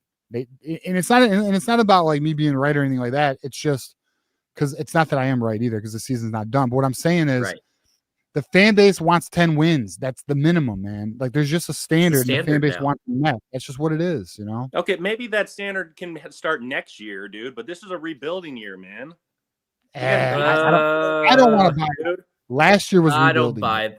Even I won't. Oh, really? Look at our receiving core out there, dude. I know you're not wrong. I mean, listen, you're not wrong in the reality of what you're saying. Like, all right, AD, you are 100% right that this program is still building. Yes. After the loss of a national championship roster and Jim Harbaugh gutting the fucking staff. Yeah. So 2024 is your year. 2024, you get a pass. The fan base wants a 10-win team because it should be a playoff team. I mean, AD, do you not think all right, let me ask you this honestly though. Do you not think we should be a playoff team? This year? Yes. No. That's crazy. That's where we disagree. But AD, if we beat USC, we'd be in a driver's seat to the playoffs right now. Dude, we had 3 big games over this year, man. A winning season is winning 2 of the 3. Right. Yeah. Oklahoma, USC, and stupid Ohio State. Oh, look, you want to call this year a failure if we lose to Ohio State and don't make the playoffs? I'm fine with that. That's my bar as well. Beat Ohio State and get in the playoffs. I get that. But, dude, at the same time, look at our receiving core. I know. Well, look at our defense. Well, they're doing all right now. We got Andrew Marsh. And McCauley. Dude, I'm not going to call it anybody specific because I like a lot of the guys you call up. People are talking like we got a top 5 D line this year. They're talking like our secondary was going to be amazing. Man. A lot of people, man, were really like had their head up their ass about this year coming, especially on the defense, dude. Well, I will say I expect more. What I saw today is what I expected out of this defense. Me too. That's what I expected. Yeah, and I think they're starting to play better. They're starting to play better. I mean, the interior is where we're kind of needing to go. We're needing to pick up a little bit. But... Agreed. That's a very clear weak point in this team right now. Wide receiver play, interior defensive line. Those are probably the biggest weak points. You could argue offensive line, but if Frazier is going to play like this, we may be in a good position. Yeah, I mean, it's possible. You know, I mean, it's kind of weird. The O-line almost looked better when Frazier came in. He did look better. I think you're right. I would argue you're right. Look better. It was kind of like one play that I noticed Frazier whiffed on. One play. But he overall played extremely well and was a Pro Football Focus top O-lineman today. I mean, this thing happens sometimes, dude. I mean, the same thing happened when Zinter went out in 23, dude. Our O-line looked better after he left. It's weird. Sometimes shit like this happens, you know? But why? Here's been my frustration. Why does it take an injury to force the issue? If Frazier is playing better than Evan Link, then you play Frazier. So that's again my criticism of Grant Newsome. I think it's just an experience factor. We're seeing the same thing with Samaj Morgan. Like sometimes they just lean on the experienced guy. I don't know. I mean, dude, I really can't expect much out of these receivers. I name a team in the Big Ten has worse receivers than us. I don't know. I think that narrative Jake Butt said, and I agree with him. The narrative that we don't have receivers is dead. Look at what just happened today. And look at what Andrew Marsh, even in the terrible USC game, you know who was a bright spot? Andrew Marsh. But even today, he went for 49, a touchdown, 5 receptions. But he actually had a legacy game. Yes, like a legitimate legacy game last week. He had one of the best catches I've ever seen today. Yeah, one-handed catch. I don't know about ever, but it was a damn good catch. Jeremiah Smith, who? But that's my point. Like the receivers, it has gotten better. And I was one of the most critical people about the receiving game. Yeah, and I can see it's gotten better. We just have a weak spot at Samaj Morgan. I mean, Samaj Morgan's the weak spot. That's the weak spot right now. Well, we have no deep ball threat either. We have no what? Deep threat? We have no deep ball threat either. You're right. I don't disagree with that. You're right. We do not have it. We do not have someone who could take top off of defense. You're right. We do not. We got a couple of possession guys out. And look, that's just the overall point, man, is like this is the what are we kind of year, dude. And look, if you want to say Sharon's on the hot seat next year, that's fair too. I'm down with that. And I'll take my L on the big debate of the offseason. Yeah, we don't give him a contract, a new one. Totally. I'll take my loss. Oh yeah, AD. Yeah, I'll admit defeat. I'm throwing in the towel on that one. You win. That was the most heated call-in show I've ever had, bro. So you still get points for that. You made that call-in show absolutely insane. Hey, are we? Because it was 50-50, bro. It was literally we even ran a poll. It was 50-50. But yeah, we need to be patient on the contract extension. Yeah, I was wrong. I'll take my L. But what are we looking for? If you had to do like a couple of moves, whether it's I need them to get a portal player at this position, or I need this coach fired, what's like 2 things that you need to see this offseason? Just 2. I'll give you the whole rundown. In my opinion, okay. I need a new offensive line coach. I may need a new defensive coordinator, but if Wink figures it the fuck out, he'll get another year. I need a new special teams coordinator. JB Brown, get out of my face. Yep. We need to get wide receiver portal acquisitions. We need to get an edge rusher in the portal. We need to get defensive tackles in the portal. I need an offensive guard in the portal because El Hadi's gone. Yeah. I think Actually use the portal. I think Granera is going to move to center. I think right guard's going to be Ty Haywood. I got Sprague, so I'm good. Babalola. I need Nick Marsh plus another play. I want Nick Marsh because I just think that's the perfect fit. You put Andrew Marsh in the slot. Actually, you know what? Who's our X? Because McCauley's gone. I like Marsh. You could move. You could have Nick Marsh at the X. You could have Andrew Marsh at the Z. You need a slot receiver. How about Zion? Maybe it's Travis Johnson though. I was saying Zion. Zion needs to add weight. Zion's a little underweight. He's going to need to add weight. And then defensively, we talked about it. Defensive tackle, edge rusher, kicker. We need kickers and punters. Linebacker, we might be good, bro, with Rolder and Sullivan next year. Actually, we probably are good. And then we'll see. There's not a lot of issues on this roster. Running back room, we're great. Tight end room, maybe we can get Andrew Olish. That could happen. Maybe. His mom if loved there's anybody us. from the Penn State team I'd keep an eye on, it's him. Well, him and that running back, too. That running back, I think, visited this weekend, too. Number 1 running back in the nation for 27. Next year, bro. Yeah, Hyder's going to play as a true freshman. Yeah, no. That running back's a 27. He's a 27. He's the number 1 running back in the nation for 27. It'd be insane to get a back-to-back running back, number 1 running back in the nation. It'd be insane. Yeah, but I mean players who are on the roster right now. What do you mean players on the roster? What do you mean? No, I mean like of the players I'm paying attention to from Penn State who are already on the roster. I got you. Yeah, Andrew Olish. I need Andrew Olish. I need it. Yeah. So I don't know. I mean, we don't have a lot of holes. We just have some growth and development. And then we have a couple holes we need to fill. Interior defensive line is a real problem. Dude. And then opposite of Nate Marshall next year, I don't know the answer. Dude, we have the answer at O-line. All these O-linemen who like do interviews, they all shout out Castillo. No one shouts out News. We have the guy already, man. We just got to make him the full-time guy. Just got to make the change. Yeah, and I still am not. I'm not on the Ron Bellamy train. I know that Andrew Marsh is. I think Andrew Marsh is just extremely talented, and I think Sue Campbell has been doing a good job filling in the gaps there. Here's why I disagree. The 27 wide receiver class is insane. We're probably getting Dakota Garant. We just had another visitor today. Big time wide receiver. Can't remember his name. I think it's Salas or whatever. Salas. Don't know.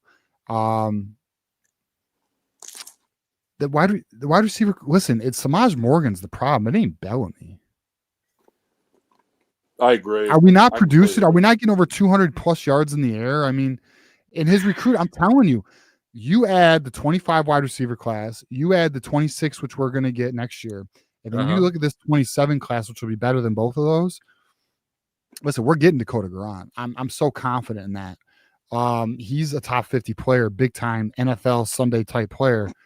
They're going to get more than that too. I just feel Bellamy's not, in terms of my coaches, my priority of who needs to go. Bellamy's moving down the list. Bellamy is. I think it's more his history is having an impact than his present production. Yeah. Let me be clear. I think Grant Newsome is the big I think JB Brown's number 1. JB Brown's number 1. Brown needs to go. Yeah, agree. We agree there. Yeah. Well, I mean, outside of your coordinators, man, I think O-line coach is the most important assistant coach out there. We have to get that right this offseason. D-line coach is also important. Yeah, and quarterback coach can be. Yeah, I mean, I hear you. Yeah. But yeah, I love it, man. I've told you, Yeah, I think JB. I mean, how many people even have a special team coordinator anymore, man? You can divide that up between some of the assistants. No, all teams have special teams. Typically, a position coach takes it though. Did Harbaugh? Yeah, Harbaugh had Jay Harbaugh and Jay. Chris Partridge. Yeah, but he was Chris senior, Partridge yeah, was too. Chris Partridge was a special teams coordinator and Jay Yeah, Harbaugh. yeah, that's Jay right. Harbaugh. Yep. I know at times he did, but then didn't he like kind of split it up as like halftime safeties coach, halftime special teams coordinator or something? Yeah, so typically a position coach takes the coordinator role for special teams. Typically, I mean, Zach Smith said Urban like divided up like four. Like you'd have a punt return guy, you got a punt guy, you got a kick return guy, and like he divided it up between those guys. Like that's another way. Yeah, well, Urban also coached. So Urban coached special teams with some of those guys. Yeah. Oh, yeah, that's a good point. That's a good point. Yeah. Yeah. So I mean, dude, it's there's a lot to be optimistic for, man. I mean, like, okay, let's say we don't get in the playoffs, win out, but lose to Ohio State. Is Ronin on the hot seat next year? wait, play that scenario again. I was We reading. win something. every game except Ohio State and don't get in the playoffs. That sucks. No, it's warm though. It's warm. It's not hot. Okay. Yeah, he's not fired. 9-3 is, I think, acceptable as fucked up as. I know the fan base doesn't want to hear that. I know, because I've argued with you guys all off season. I know you guys don't want that, but 9-3 is a respectable record. But next year's got to be better. I mean, it's just what it is. I mean, 9-3 is an improvement over 2024. He's at that point he's showing improvement, and he got the number one, obviously, recruit in America for the Bryce Underwood. He got Savion Hyder, right, for 26, and Carter Meadows, who's also a 5-star. Carter Meadows, like top 5 in the nation or something like that. Yeah. Sounds like we might be losing Julius Walker, man. Took an OV to South Carolina. Well, he's visited South Carolina twice, North Carolina once. I mean, the truth is, I'm gonna be real. The defensive line class for this cycle of 26, it's insane. There's not one bad player, and there's like 6 of these kids. 6. It's possible we lose Julian Walker, which would suck because Julian Walker is a very good. Like, here's our defensive line class: Nate Marshall, 5-star. Alistair Vallejo, Mason Graham Jr. You got Julian Walker, who's fucking very good. You got Mikhail Blade, who's really good. Another Carter edge. fucking Meadows. I mentioned Carter Meadows. You also have Tariq Bonney, who's like fucking Josiah Stewart, bro. He had 2 sacks today, by the way. Dude, it's just it's an elite defensive line class. So I hope we don't lose Walker, but it's something to monitor. Did Oklahoma beat South Carolina today? Do we know what happened there? Yes. Yeah, 26-7. Well, there you go. So take that, South Carolina. Fuck you. I mean, just hire Julian Walker's dad to our. No, you know who else needs to go? Justin Tress. Justin Tress needs to go. How about that's actually a brilliant idea. Let's get Walker in there for strength and conditioning. Well, he could be on the staff. I don't know if he's got to be the head of it, but he could be on the staff. What are we judging this by? Huh? I'm not defending Tress or anything, but I don't know. Like, everyone always talks about strength and conditioning. Like, what are we basing this on? Injuries. The amount. So of prior injuries? to I'll say this. AD. Prior to today's game, mental toughness. I feel like the team has lacked that. Today they showed me Michigan mentality. We have lost Michigan mentality, but today they showed it. So maybe it's a moving target for us. Yeah. But I just feel Justin Tress hasn't been impressive. This team lacks mental fortitude, but today it showed mental toughness. Yeah. Michigan toughness. I spoke to Zach Marshall about, I'd say, a year and a half ago, and he was talking about how Ben Herbert, he called him Herb, was one of 3 people he talked to every single day for accountability, and just keeping your head right. I don't know if Tress has that same mentality, and you've seen it at times. Just this kind of wavering. Like today looked good, but it's got to be consistent. And I think losing Herbert was a much larger blow than we thought at the time, because of everything he does. So I'd like to see a change. I agree. I'd like to see a change in strength and conditioning. I mean, Ben Herbert is the all-time greatest strength and conditioning. Dude, there's going to be a downgrade, man. Like, you had to expect Agree. He's the number one strength and conditioning coach in the world for football. Yes, he is. And yes, that's why it's not fair to Tress to say he's not Herbert. That's not a fair criticism, dude. But could it be better, AD? Like, are we settling? But it's so hard to know, man. Like, I don't know what. Okay, you want to get Walker's dad to replace this guy? No, I don't. I said on the staff. Well, he could be in the staff. What? Yeah, I said the staff. I'm not looking to be I'm not looking to be the director or the head of strength. Yeah, not necessarily the head. Well, Tress was also Herbert's right-hand guy for like a decade. Yeah, that don't mean shit though. Can I be real? That's so overplayed, and I'll tell you why. Everybody's different. Some people got it or they don't. Herbert got it. Does Tress? I don't know. You know, there's a lot of understudies who never lived up to their master. You know, or their superior. Their superior. I mean, like, it's not always a quantitative thing. It's a qualitative. Like, do they got it? And what is it? Like, Brad Holmes talks about this all the time. You can't even quantify it. Some play like Amon-Ra St. Brown, wide receiver for the Detroit Lions, who went in the 4th round. He's got it. What the fuck is that? Like Ben Herbert, you're not quantifying his impact, but you're seeing his impact. Like, you can see his impact. Like, the team was built mentally tough. I feel the team has lacked mental toughness, but I will say today I saw Michigan football. And as long as I see Michigan football, you can stay, Justin Trust. I have zero issue. Yeah, I mean, right, I'm not seeing us getting let's get your final thought. Yeah, dude, yeah, like, as bad as last week was, this was just as much in the positive direction, man. I'll agree. Yeah, we're gonna beat the fuck out of Shardy next week too, man. So that'll be fun. Fuck them, bro. We're going in. We're cooking them. By the way, John, I'm not so sure I have a Michigan State guest. I know we talked about it. I'll confirm tomorrow. Yeah, because I need to go grab somebody. I'm sorry. Let me know. Yeah, they're still waiting for approval from their network, but okay. Yeah, fuck little brother. Well, yeah, man, cool. Well, listen, I appreciate the time, man. Go Blue, and I'll talk to you guys soon. Go Blue, AD. Appreciate you, brother. Go Blue, AD.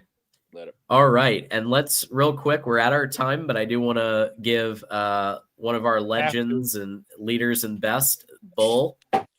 He's waited all day. He took his shirt off. We gotta honor it. B-Dub, what's up, honey? What's up? How we feeling, B-Dub? I feel great. My wife's looking at me like, "Are you on that podcast again?" Yeah. What do you mean again? You live here. What do you mean? I know, right? I'm out here at the Kalahari Resort here. My guy. That's what I'm talking about. Living it up. You said you were driving during the game. Did you get to watch it? I was listening to it, watching it. Almost ran into a bumper on the road. Oh my God. It was just a bumper in the middle of the road. I'm glad you're okay. I know, right? But it's bumper in the middle of the road, so that was pretty crazy. I was hoping it wasn't a curse, because last time, like I said, I was listening to the Texas game. We're getting mollywops. That wasn't fun. So no curse, good. We won. I was listening to it, hearing it, watched a little bit of it. So it was good, man. It was good. I was looks like I stated before in the really beginning of the show, less was more. So that was good. I did hear he still was doing some blitzing, but wasn't bad, I guess. Wasn't too bad. A lot of mush rushing and keeping things in front. So that was good. That's good, man. I'm excited, bro. I thought from the beginning, I was like, dude, just scrap the game plan, just go back to whatever you were doing before, basic stuff. And we did. So it worked out. Yeah. Yeah. I mean, the team, I know you did not get to watch it all, B-Dub, but we looked like Michigan football today, bro. We really did. I was not, honestly, I wasn't really sweating the whole tight ends being out and Marshall being in. I didn't sweat any of that.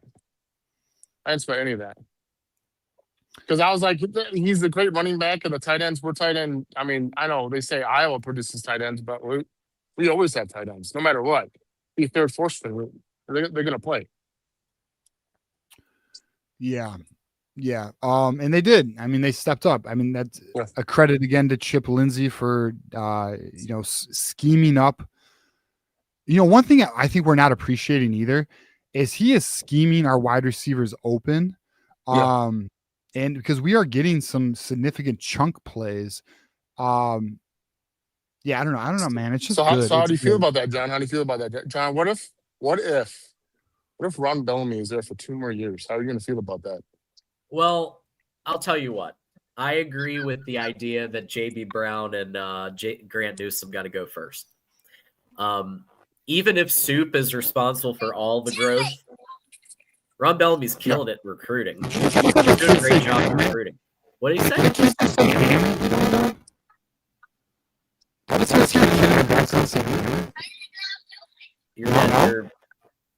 Am I hearing that too with the mic? Yeah. It's really muffled. No. Yeah. The static is crazy out of your mic, TJ. Like crazy. Yeah. Yeah, it's still. It was just fine. Yeah, it was fine, and then all of a sudden, I'll tell you what. Well, my setup's been killing me today because I'm at a hotel myself because my apartment is getting renovated. Just had nice. Some massive flooding. Well, it was bad. We had flooding 2 floors above us. It dripped down into our apartment, and so I've been like trying to do shows in there when I can, but they're really going. They got the drywall people in there, and they're doing baseboards and everything. So I'm doing my best from the hotel, but it's been you know how it is. Yeah. I got you. But no, I was. Ron Bellamy's like 4th on my list now. I know. Honestly, it's. I would say before I wanted Wink gone. Now he buys his time. It seems like he can adjust. I think. I mean, if you think about it, he just had one really bad game plan up to this point, I guess. So, I guess, maybe one bad game plan. Yeah, because I think everyone else looked decent. So just one really bad game plan in a pivotal game. So maybe, he can be around for a while. Yeah, no. All right. But I'll wrap it up because my wife's probably putting darts through my eyes right now on my vacation. But well, thanks for calling in. I appreciate you. Yeah, I had to call in. I had to show my face. I had to represent everyone in the chat and everything. And appreciate you guys. You guys are kicking ass. Got all these sponsors, man. Subs going up and up. So keep growing, keep going. You guys are killing it. And you're the home and hub of everything Michigan. So basketball, football, everything, man. So everyone show up, spread the love, share this thing, like the video, because we're going to continue to grow, get bigger. And this show needs to be it for Michigan and everything going forward. Everyone needs to watch, listen, subscribe, tune in because you're missing out. Facts. Peace. Smash. Smash. Thanks, Bull. Woo! Yeah. Whoa. Great. Yeah. Today has been, I think third base Ryan Day has just been hacking all of our equipment today. I think that's what we're going to blame it on.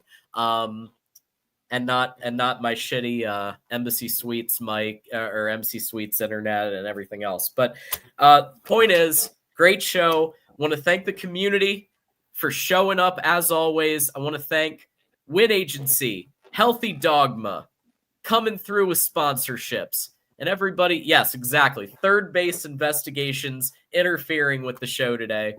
But we're still going through it. 3 hours. That's because of you guys. Folks, coming up, we actually have Monday night. We've got Michigan Mondays with TJ and Minnie. And I'm sure we'll get the mic issues figured out for that. Tuesday night, we'll have our show. I just messaged a potential MSU media guest, so we'll see if we can get him. If the other one doesn't work out, we'll have something. We'll get to your super chat in just a second. Let's portal must gets wide receiver, DT, center, cornerback. Yeah, I'd like to see some additional linemen with El Hadi going out. I'd like to see them really raid the portal hard, because even if we don't have a starter need, depth is important too. I think we fell short in the portal. We fell short on We fell short on linemen, especially. We fell short on receiver. The best we got was McCauley, a converted quarterback, still doing very well, but a converted quarterback, right? Where's the alpha? We didn't get him, right? Should have paid $2 million or whatever it was. Go get somebody for Bryce. That was a miss. Lineman was a miss, right? So punter. How about punter? Let's get a punter who can actually lob it downfield like we were usually able to do. So I'm absolutely with you, Michigander. Anyway, check us out Monday night for Michigan Mondays. TJ, we'll have to fight off third base Ryan Day here, and it is what it is. But we'll see everybody next time. Here's a message from Mark Rogers, Voice of College Football, on his Voice of College Football bets, where he's doing very well this season. So check that out. Until next time, go Blue. College football is even more exciting when you've got some action on the line, and the games are even better when you're cashing in. And the Voice of College Football is the place to be to get the greatest value. Start with my picks. 75% against the money line, 58% against the spread, and I've got a 40-plus year track record. 11-0 in the college football playoff for me last year against the money line, 8-3 against the spread. And I'm just the warm-up act. Steve Merrill of Wager Talk is our ace in the hole, show stopper. 7 years with the Voice of College Football, over 30 years in the industry. Steve gives us analysis on all the big games, but you can't miss Steve's weekly under-the-radar pick. 28-12 against the spread the last 3 years. You also get picks from some of our top analysts here at the Voice of College Football, including Corey Bratta, Matt Zemek, and Steve Dace. Check out those numbers. Become a YouTube or Patreon member for just $99 per month. Go to the main channel on YouTube, click join, and then select a betting tier. Do the same thing on Patreon. Make 2025 a winner now.